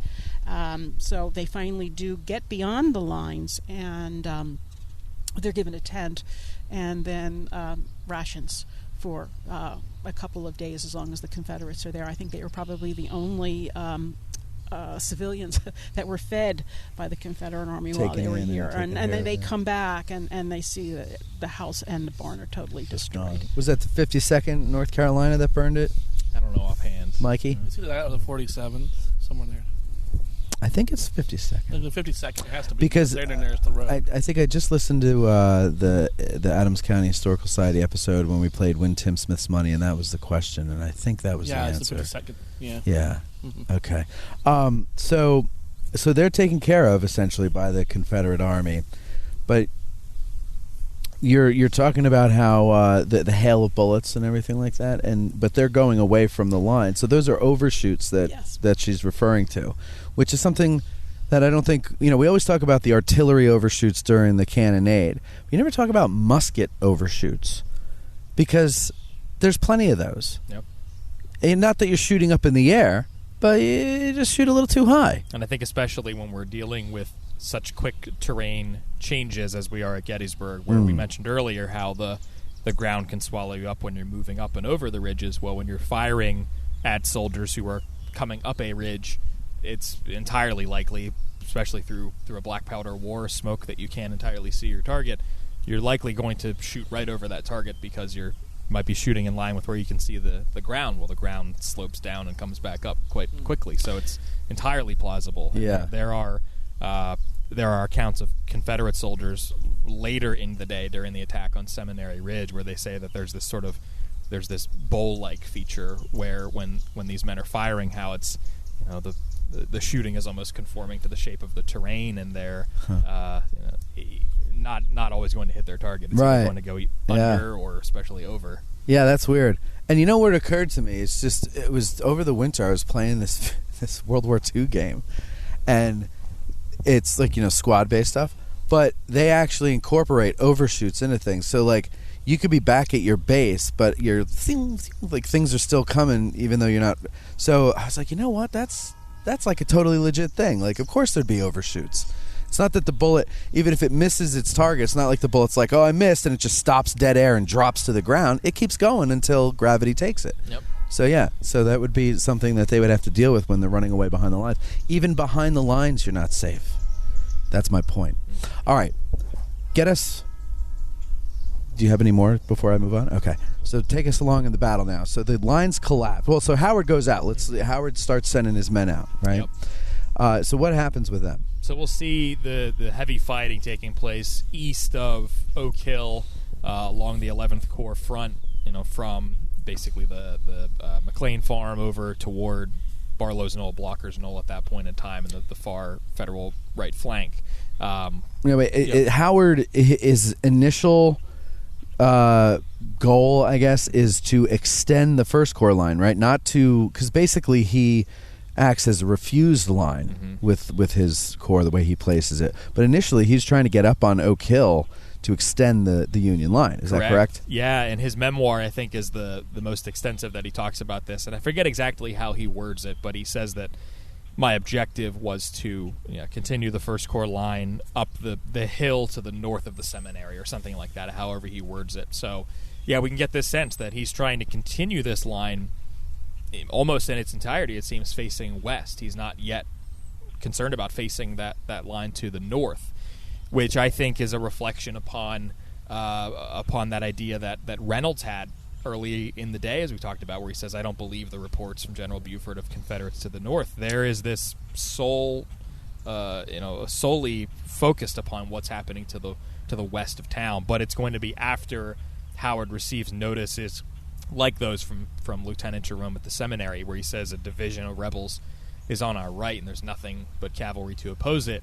Now we can start to see that Howard is developing this idea that, okay, yeah, there is an attack coming from the north, it seems, and this would originally be Rhodes's division coming down Carlisle Road, but not very long after, with Early's division making its return to Gettysburg from all but the opposite side, coming in from the northeast down Harrisburg Road, and so we'll see, pretty much one continuous Confederate line from west of the Seminary down around the Herbst Farm and Fairfield Road, all the way over to the area just northeast of town around Barlow's Knoll. There is this one consecutive Confederate line, almost 30,000 soldiers.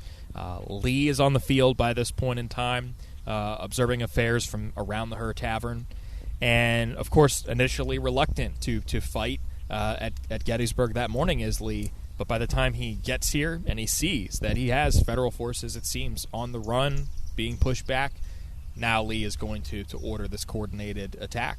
Almost 30,000 rebel soldiers, roughly in the ballpark of 16,000 Federal forces defending west and north of town, about 10,000 First Corps soldiers, would have made a line along McPherson Ridge. It kind of jutted back then to Oak Ridge.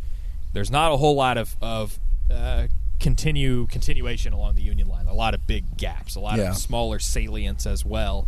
And then you have the 11th Corps line to the north of Gettysburg, with about 6,000 men, give or take, in the two divisions. That's a good point. It's not a solid line, yep.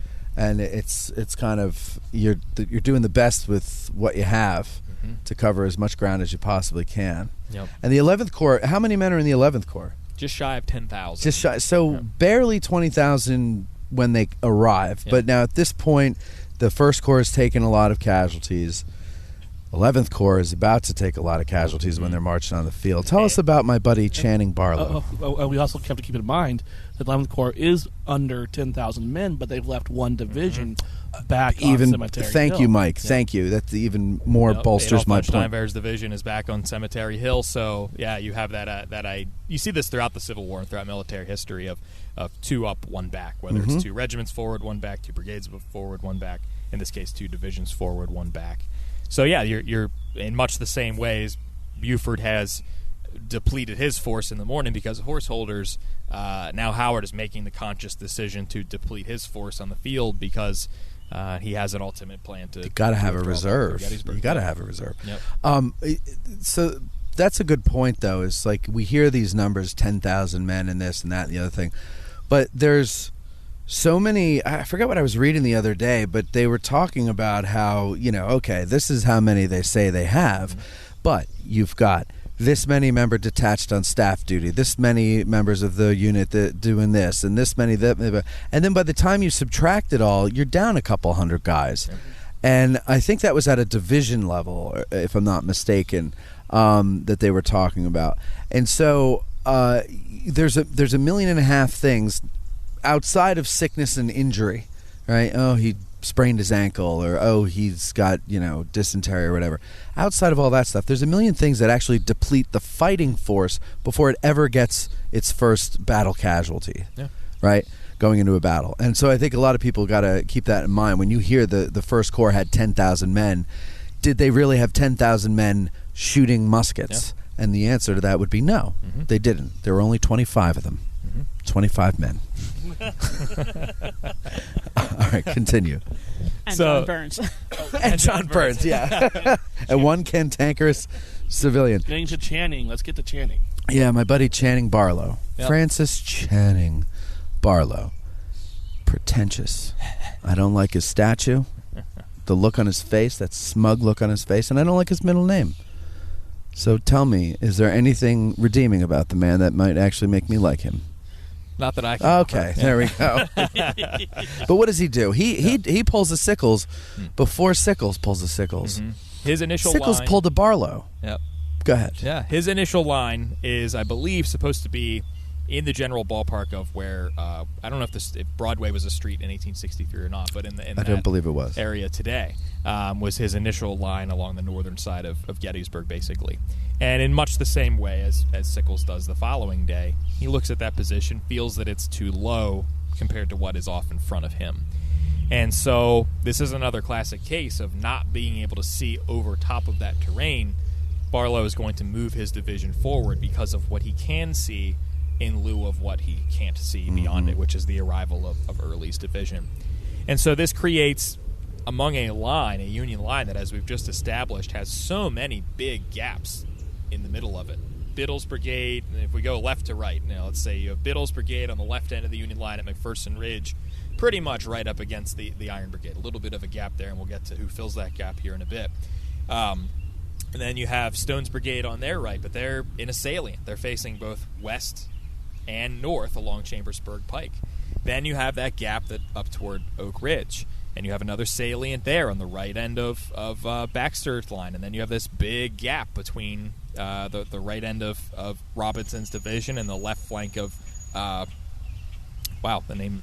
who's commanding the left division of Howard's Corps? Schimmelpfennig, yeah. So Schimmelpfennig, now that Schurz has been promoted to Corps Command temporarily. And so then you have this gap as well with Barlow's men on the right side. And Barlow, by moving forward in much the same way as Sickles on July 2nd, you create that gap even further. So you now have an army that, on a good day, has two ends, a left flank and a right flank. And now within that army, you have half a dozen or so effective flanks. And Barlow is only kind of exacerbating that, making that even more pronounced.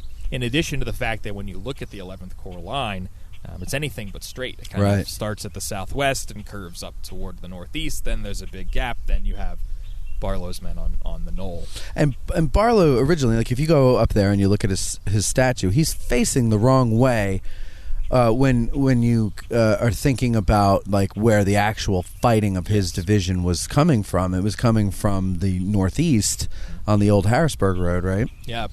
And so why is he looking the wrong way? Why is he looking away from the threat? So when you think about where are the Confederate attacks coming from initially up there, the primary three roads north of Gettysburg are Mummersburg Road running northwest, Carlisle Road running generally north, and Harrisburg Road, or Heidlersburg Road as it's sometimes referred to then, just like Biglerville Road for Carlisle Road, is facing northeast.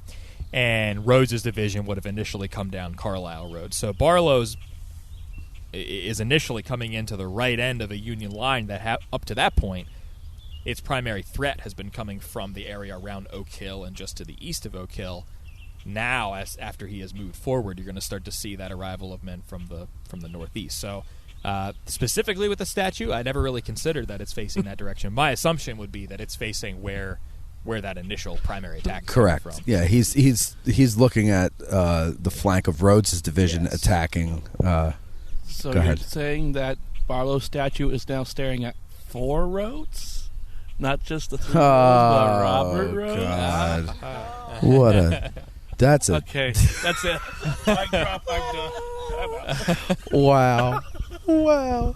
Hey, you know what? That's nerd humor. That's what we call that, right? It's funny because it's true. Yep. But really, really not going to get you a date if you tell that at a bar. Well, maybe it will. Who knows? That was good, though. All right. So that's what it is. And so initially he's out there and he's looking at the threat that's coming over there from Rhodes' division. And he's trying, I guess, Mike, wanting to flank the flankers, right? Yeah, he is. He's trying to get into Dole's brigade. He's trying to fire into Dole's brigade.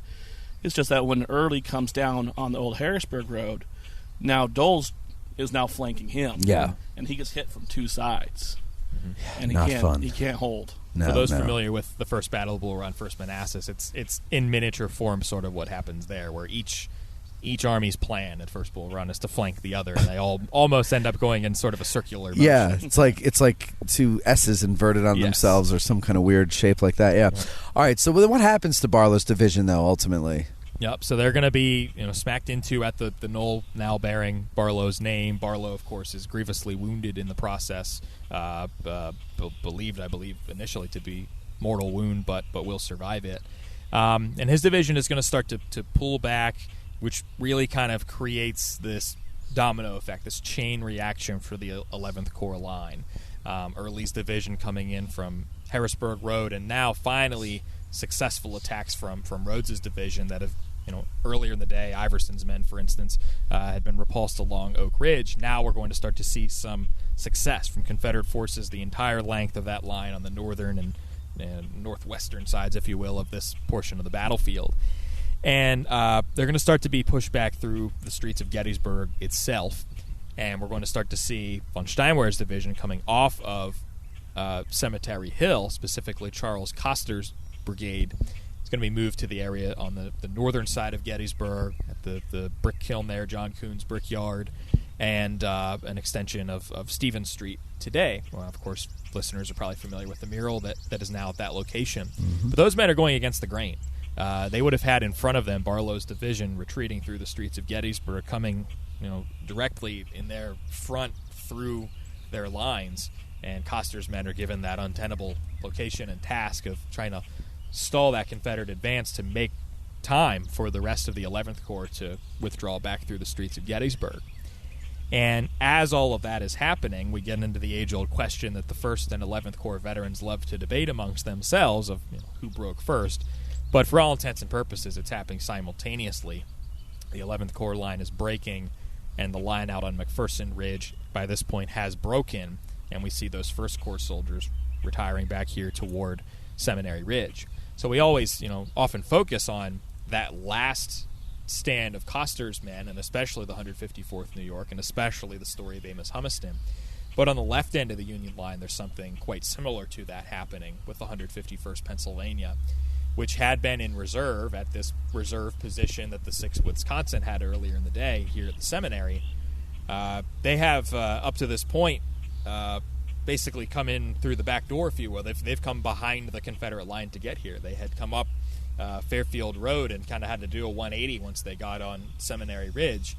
And now they're going to be sent to fill a gap in the Union line. I mentioned that for the most part, there's a continuous line of Biddle's Brigade, soldiers from New York and Pennsylvania, and then the Midwesterners of the Iron Brigade. But there's a gap that does develop.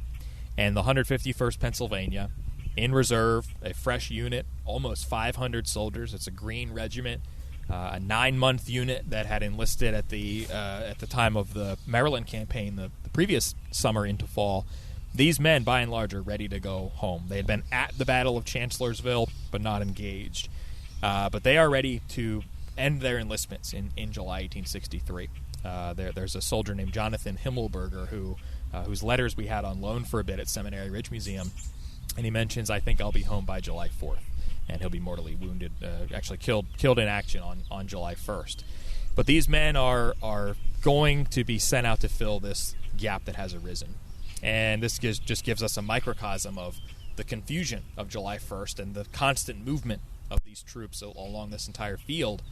The soldiers to the left flank of the 151st Pennsylvania and the right flank of the 151st Pennsylvania, both of those units, the 19th Indiana and the 142nd Pennsylvania, they're going to pull back because they think the 151st is coming to their relief, not to their aid.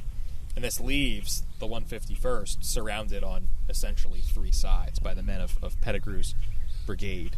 And so we now have the left end of the Union line caving in. Stone's brigade is pushed off the area around the McPherson farm, and all of this is happening at about the same time that Barlow's division is starting to falter to the northeast of Gettysburg. Well, all these regiments are going to be pulled back here to the Seminary, and they're going to make use of this barricade.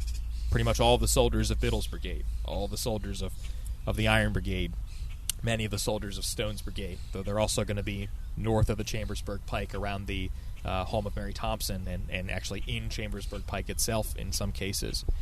And then we'll see what we call the final attack of July 1st, 1863 will take place here. Over the course of half an hour, 45 minutes, you'll have the better part of about 5,000 North and South Carolinians from William Dorsey Pender's division, and they're just consistently trying to find the flank. They go straight for the barricade first, and they're going to kind of keep creeping to the right, especially Abner Perrin's brigade of South Carolinians.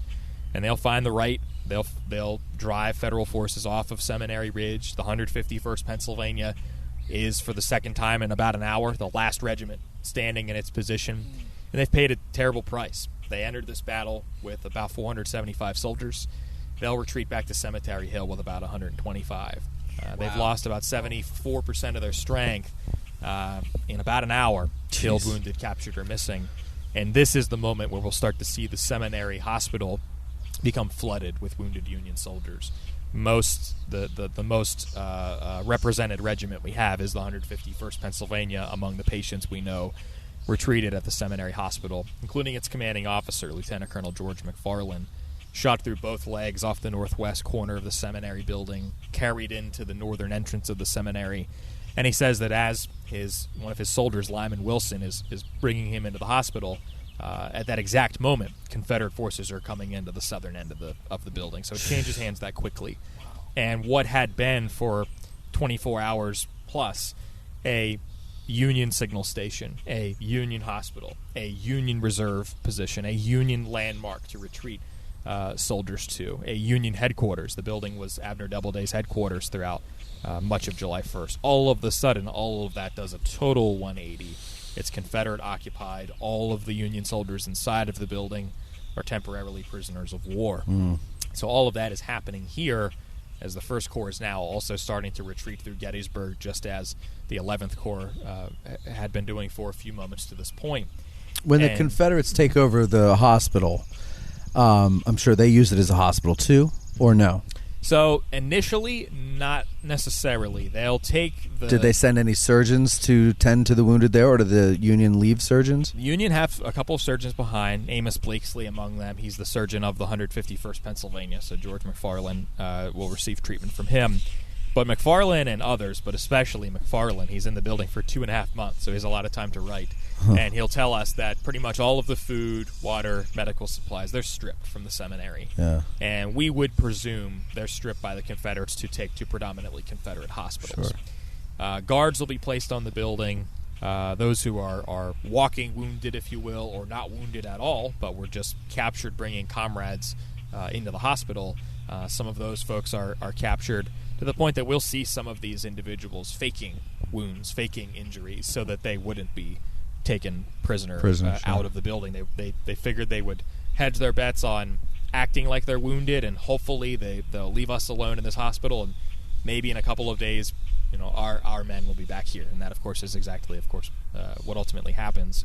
But a couple of days of horror and of excruciating pain for these wounded soldiers who are receiving no medical attention because there's nothing to tend to them with. Right. And it will be through people like Elizabeth Kritzman, local Gettysburg civilian, who sneaks a hospital kit through the lines, sneaks a surgeon's kit through the lines from Dr. Robert Horner's office, and that's ultimately what, among others, George McFarland's leg will be amputated, likely saving his life.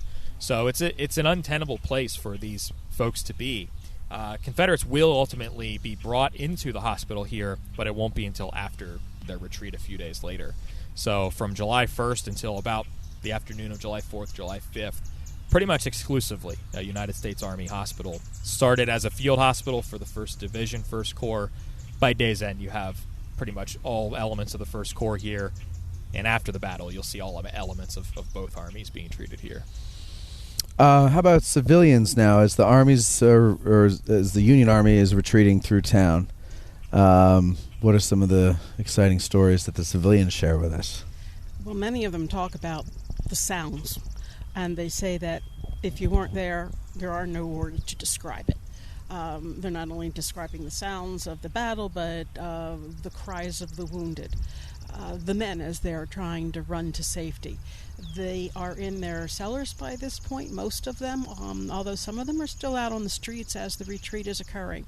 Catherine Foster is one. She's dipping water for the soldiers and starts to realize that, well, the Confederates are right down the intersection there of Washington Street, and now I'm starting to have mini balls being shot through my skirts. I think I'm going to go into my cellar. And, discretion is the better part of valor for many of them. Albertus McCreary talks about the same thing.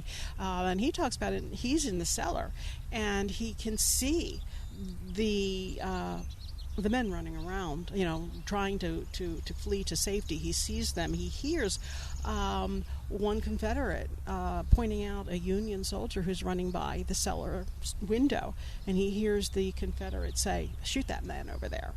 And the next thing you know, a shot's fired and the Union soldier falls over dead. So they're seeing a lot of the retreat from various points of view. Before he even got to the cellar, though, he's out there with his family, also trying to provide water. It's a hot day for the soldiers, even though they're retreating. They're not realizing how close the Confederates are. And Albertus talks about seeing a cannon down in the square, and how the cannon is being shot down by that, down Carlisle Street, in the face of the Confederates as they're rushing into town.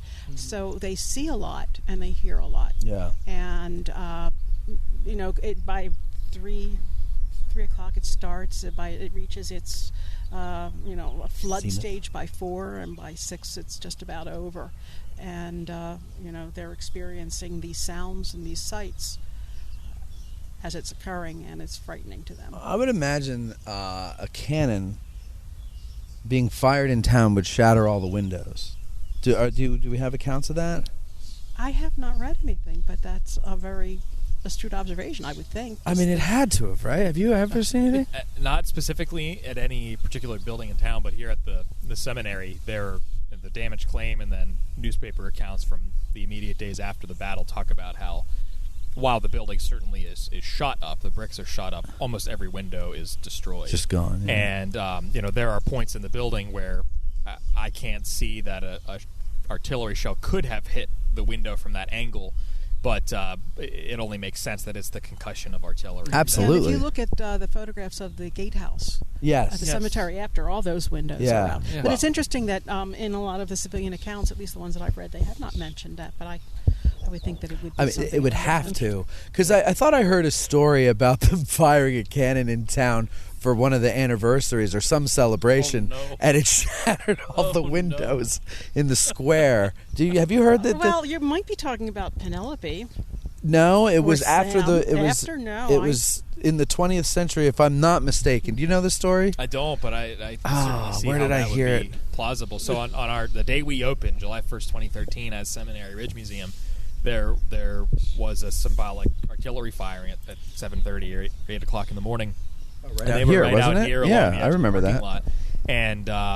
And I was in the museum shop, and it would, which is on the first floor of the seminary building, and with each cannon firing, singularly one after the other, the windows, you could hear them rattling. Yeah. And so I can only imagine that if And you they were have firing away from the away building. from the building and not even firing, live Yeah. rounds, not have a full charge in them. Right. So So I now can put a only cannon imagine. at the top of Carlisle Street between the pub and the hotel. Yep. And tell me how many windows you think are going to survive in that alleyway in that first block up to the railroad cut, Yep. or up to the railroad tracks. And you I would also im- have to remember that artillery had been not shelling the town, but falling into Sure, the town. sure. And there are already a lot of buildings damaged. I mean, we know the 9 that still have the Yeah. artillery shells in, but like the Washington House Hotel was, wall fell down when it got hit.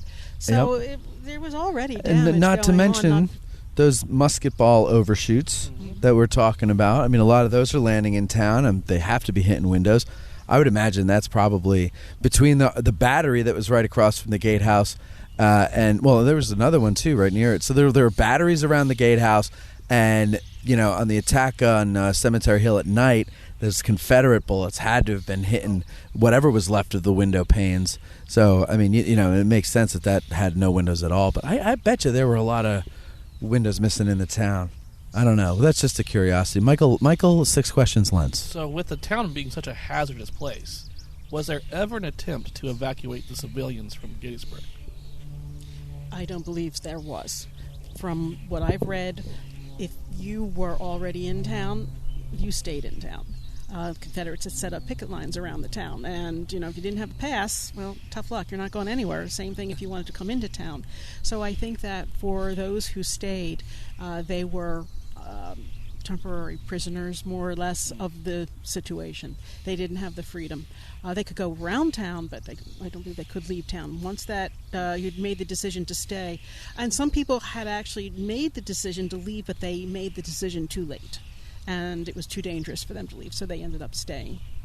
Earlier in the show, someone had said, I think Cody had said that, the particular two particular women, I can't remember who we were talking about, stayed behind while the men left. And we brought this up on previous episodes, but in case this is someone's first experience with this fustercluck called Addressing Gettysburg, so today we hear of men leaving women behind in a dangerous situation, and we say, oh, what a coward. What kind of a jerk would do that to his wife and daughter? But back then, it was a little different because you knew that the enemy, even though they were the enemy, were not barbarians, and that your women were probably safe. Is that correct? Yeah, I mean, they did think they were barbarians, actually, until they met them and talked with them, politics aside. Right. They did have some rather complimentary things to say about the behaviors of some of the Confederates that were Sure. occupying the town. But, yes, many people, when you hear, for example, about T. Duncan Carson and his wife, Mary, he goes to York with the Banks Benjamin, she stays behind. And it's like, well, what man would ever do that?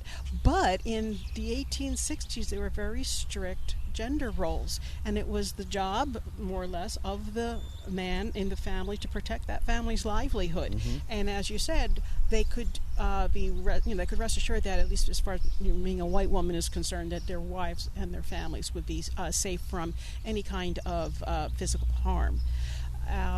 So they felt quite comfortable. I won't say they felt comfortable. I'm sure they were worried, but they didn't take them. Like someone said, well, why didn't Mary just go with them? Well, Right. The other thing is she could have, but if she left, what would they have come back to?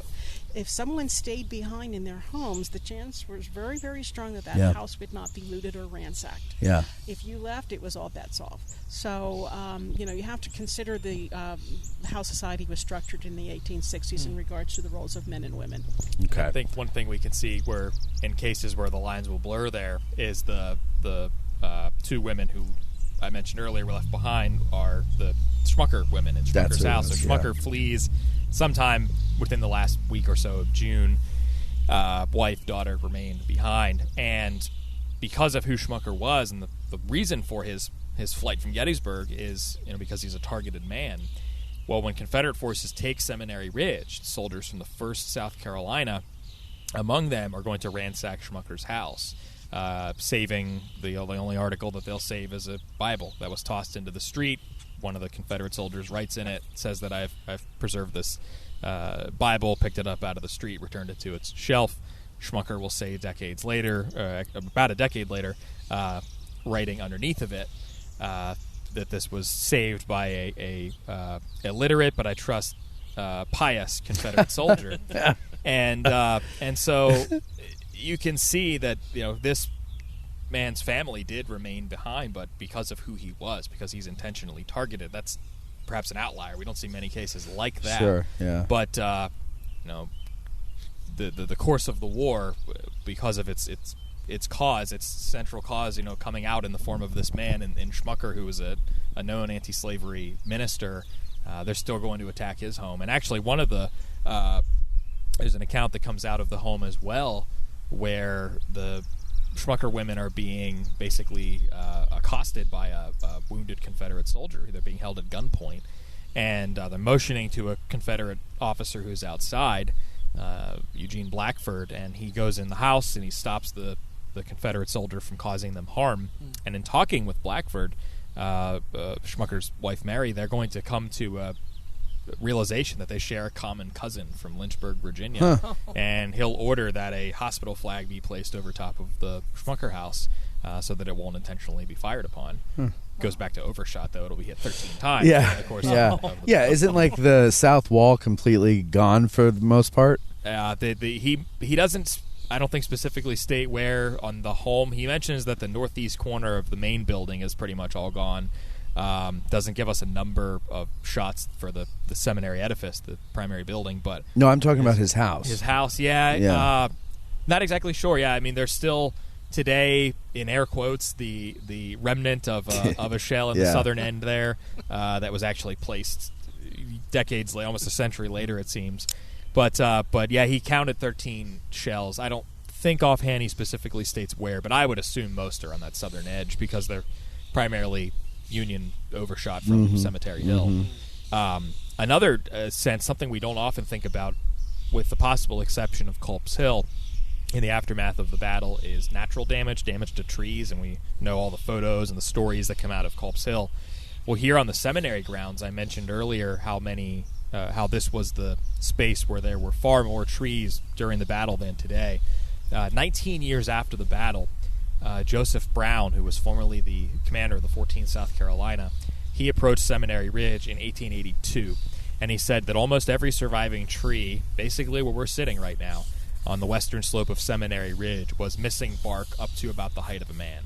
And then the bark continues from that Interesting. point. So we can see natural damage that Yeah. continued for decades here on the Any grounds photos of that? No photos of No. that. We don't have any photos of the western side up close until the 1890s, and by then it started to change. Yeah. Cody, bring us to the end of the day on Cemetery Hill. Set up the stage for July 2nd. So Winfield Hancock arrives on the scene as the 2nd Corps commander, but temporarily appointed directly by Major General George Gordon Meade, the Army of the Potomac's commander, has appointed Hancock as the de facto commander on the field in his stead. So when we consider as a whole the story of July 1st, we have among the reasons why Federal forces were not able to hold on to the ground west and north of Gettysburg, in addition to the evolution of their plan, is the fact that you've gone through 7 highest-ranking officers. There's no continuity in command. You start with Buford. Buford is outranked by Reynolds. Reynolds is killed. Doubleday temporarily takes command. Doubleday is outranked by Howard. Howard is not outranked by Hancock, but Meade is more familiar with Hancock, so he has appointed him in his stead. Then you have Henry Slocum, who will arrive a bit later, and then by sometime between midnight and 2 a.m., George Meade is on the field. So we have a Union Army that finally, by nightfall, July 1st, is having its highest-ranking officers starting to arrive on the field. And the way that I like to see it is Buford hatched the plan. Reynolds conceives of a more concrete plan. Doubleday continues that plan. This is everything happening west and north of town. Howard has to make an alteration to that plan, and that plan is now Cemetery Hill is the ball game. It's not Gettysburg itself. It's not what's happening west and north of town. And Hancock actually does something with Cemetery Hill, with the soldiers who are there. So Cemetery Hill was in the back of Buford's mind, in the front of Reynolds and Doubleday's, and Howard puts soldiers there. Hancock is now doing something with them. And by the time he's able to do that, he's able to bring a bit of morale to the retreating Federal forces. But this is also, of course, when we're starting to see the breakdown of being able to use discretion in Lee's army, especially in the form of Richard Buell, not taking the hill, not finding it practicable. Nevertheless, sending at about dusk reconnaissance forces, scouts up to Culp's Hill, Cemetery Hill, but hearing and seeing Federal forces are now occupying those locations. So we come to a standstill at about 6 o'clock, 7 o'clock in the evening. And without daylight savings time, I think that's an important piece for us all to consider. Sure. It's dark a little earlier than it is today, and these are armies that, with the exception of nights like the one that will follow, generally don't fight when it's dark outside. And so things are quieting down, relatively speaking, by about 7 o'clock in the evening. And now we'll start to see, throughout that night, into the early next morning and throughout July 2nd, the further concentration and building up of these armies as more and more of them are arriving on the field. July 1st has ended with approximately 25,000 or so soldiers who had been engaged throughout the day combined. And when we think, I'm sorry, no, my number is way off there. It would be about what do we have? About 16,000 Union, about 16,000 Union, about 30,000 Confederate. So we have about 45,000 men who are engaged on the field. The Confederates are outnumbering 2 to 1, essentially. 2 to 1, yep. Yeah. And where I'm going with that, though, lost my train of thought, is about a third of them are casualties. Yeah. So despite what will oftentimes be seen as just the day that set the stage, even if there had not been a second or a third day of the Battle of Gettysburg, we're looking at the 12th bloodiest battle of the entire Civil War by casualties. Yeah, About I'm glad you 15,000, brought that up. 16,000. Yes, because it does not get the credit it deserves. Mm-hmm. Alone, July 1st is a pretty big one. Yep, it is. Yep, it far surpasses most battles of the Civil War, and I think what overshadows that is that it's followed by maybe the second bloodiest or so day of the entire war in July 2nd. But more casualties are sustained July 1st than there are July 3rd. July 3rd sticks out to us because it's one side that's especially obliterated. But July 1st will end as one of the costliest days of this entire war. Morale is at maybe an all-time high for Lee's army. We would have said the all-time high leading into July 1st was everything that had happened over the preceding several months after Fredericksburg and Chancellorsville. Now you have the enemy army. If you're Lee's army, you have the enemy army on the run in their own territory. And that morale is going to be, at an all-time high by nightfall, more than likely. But I think one of the fascinating things about that is that a lot of the Union accounts that come out that night, the dispatches that are sent that night from higher-ranking officers, they see it totally opposite of that. They see that, yes, we've lost tangible ground on this day, on July 1st, but we have the bulk of the army still arriving. And Hancock will look at Cemetery Hill, and he'll send a note to George Meade and he says something along the lines of, "I've never seen a better piece of ground in this entire war." Yeah. And he says something then along the lines of, all signs point to optimism. And Meade will be, coming into an uncertain situation. I think with some irony, when we look at both armies, the fact that neither army commander was here for the bulk of July 1st. Lee didn't arrive till about 2:30. Meade never saw any of the fighting that happened on July 1st. This is a day, July 1st is, when we look back on it, that is extraordinarily bloody, extraordinarily consequential, but ultimately decided, by and large, by lower to mid-level officers. Officers commanding brigades, division, and in some cases corps level are deciding what happens on this field and where these soldiers will go. And, the bloodiest day is yet to come. But without that July 1st piece, we don't set up those more famous sections of the field in the days that follow. Yeah, I think Meade sending Hancock ahead was a brilliant move. He couldn't come ahead because the army wasn't all up, and so where he was central to where everybody is coming from and going. Also, to send a courier up with a message to Howard, "What's up? Do you think I should come up? Like, is it worth, Howard's been through it. He's not a good person to ask. So sending fresh eyes to the scene to answer that question objectively is a very smart move, even though Hancock might have been outranked by Howard. And when we... Oh, I'm sorry. Go ahead. And when we look at Buford, he sends a note at 3:20 p.m. to Alfred Pleasanton. And when we consider the Union Army has not yet retreated through Gettysburg, but at this point they would have been under the overall command on the field, at least, of Howard. And he tells Pleasanton, and I think it's telling. I think Howard gets far more flack than what he is deserving. Yeah, I agree. I think he rather capably handles the task that was in front of him on July 1st. Single-handedly. And single-handedly, literally single-handedly. And but I think it's also telling that Buford will tell Pleasanton there seems to be no directing person. Yeah. And then he has maybe the greatest postscript of any Civil War dispatch. He ends this message by saying, "P.S. We need help now." And I think it's just so telling that he uses those four words in that particular order. So simple.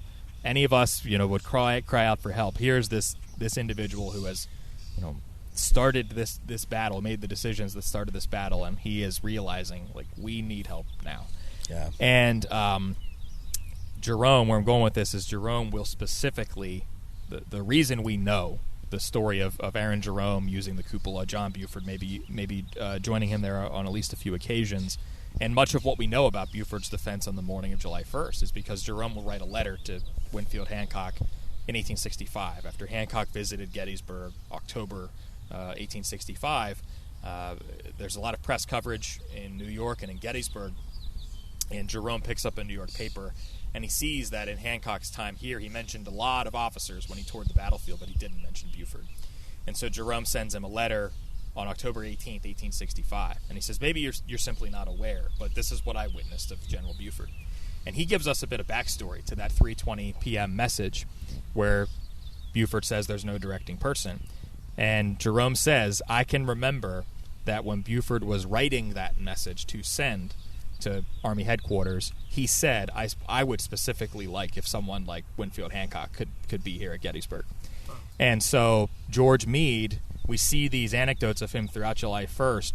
When he gets the note from Reynolds in the morning, he says, that is just like Reynolds. When Reynolds is seeming to be aggressive, he says, that's just like Reynolds. And now later in the day, Buford says, we need someone like Hancock. And Meade is saying behind the scenes, we should send Hancock to Gettysburg so that the great minds are thinking alike. I think that's an underappreciated kind of anecdote behind the scenes of why Hancock is being sent to Gettysburg. And as a brand new Corps commander, that's another overlooked piece of this. He's literally been in the Second Corps for weeks. Right. But he is being single-handedly chosen, no pun intended, unlike Howard, to to lead these men through that afternoon, evening hours. What I like about the Battle of Gettysburg most is it seems that it's finally, starting with Brandy Station, it's like it seems to be the time when the Union Army finally woke up and realized it was fighting a war, and it decided to start to operate as a team.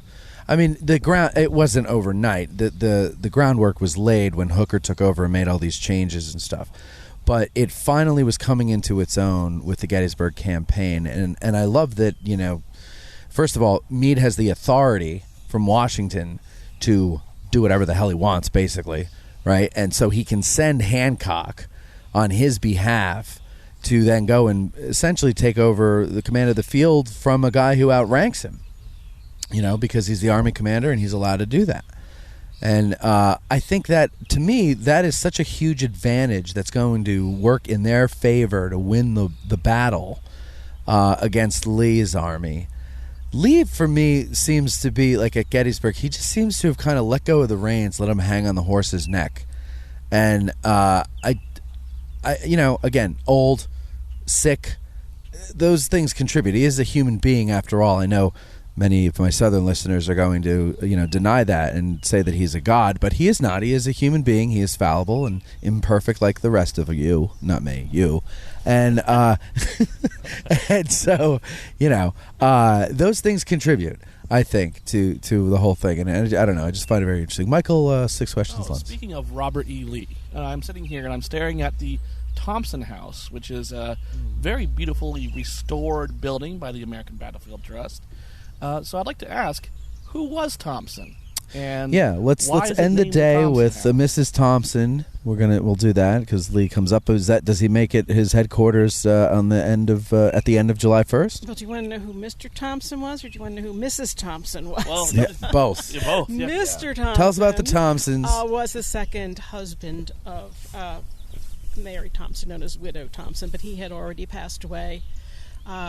He was brought before the courts as someone that was a drunkard and an alcoholic, kind of abandoned the family. So, but Mary had lived here. She had, between her two husbands, she had 7 or 8 kids. One son lived across the street, and she had a daughter down the street. She was here at the time of the battle. Yes, Lee did have at least one meal at her house. She stayed throughout. Her daughter-in-law had given birth on June 30th, so they were not going to go anywhere. They were staying where they were. And she nursed the wounded soldiers in her house. She ended up having to tear up her bed linens and sometimes her clothing to provide bandages. And the dead, she ended up wrapping up in her carpets, rolling them out of the house, I guess. I'm not exactly sure if they were buried in the carpets, but I know that that was how she was treating the dead soldiers. So she actually was very impressed with Lee. She had a lot of nice things to say about him. She didn't have too many nice things to say about some of his subordinates, though. She complained that they were rude and they destroyed her property. And she especially did not like Stuart because she heard him talking about using the black flag, which would mean total annihilation, no quarter given. So while he was here, she provided at least one meal and may have used the house for planning. That's kind of up in the air. They believe he slept out here on the field. Huh. And for anybody who is in Gettysburg on Fridays throughout June, July, and August from 10 to 3. Seminary Ridge Museum has a staff member. Sometimes it'll be me. Stop by and say hello. But free to tour through the house. We work with the American Battlefield Trust to ensure that we can have the house open at least that one day a week. They have some other dates. You can check their website. A lot of weekend dates throughout the season then as well. But Fridays, June, July, and August, 10 to 3. Come by Lee's headquarters. Very nice. And I also want to mention that Mary worked here at the seminary as well. Okay. Yep. And so, end of July 1st, nighttime, Hancock comes up. He puts troops on Culp's Hill. Mm-hmm. Lee sends an order to Ewell. What's the order? Take the hill if practicable, but avoid a general engagement. I might have a couple of words off there, but yeah. Essentially, Ewell decides not to. And we have many episodes where we've talked about this, but essentially he's got his own troops that he's got to wrangle and reorganize. They've been broken up by chasing the Yankees through the town, capturing them, fighting them, stopping for a beer, whatever the hell they were doing as they were coming through town, which I'm sure they did. Some did stop for a beer. They did stop for a beer. As a matter of fact, the Wills made out fantastic. In the morning when the Union soldiers were going through, you got the normal rates.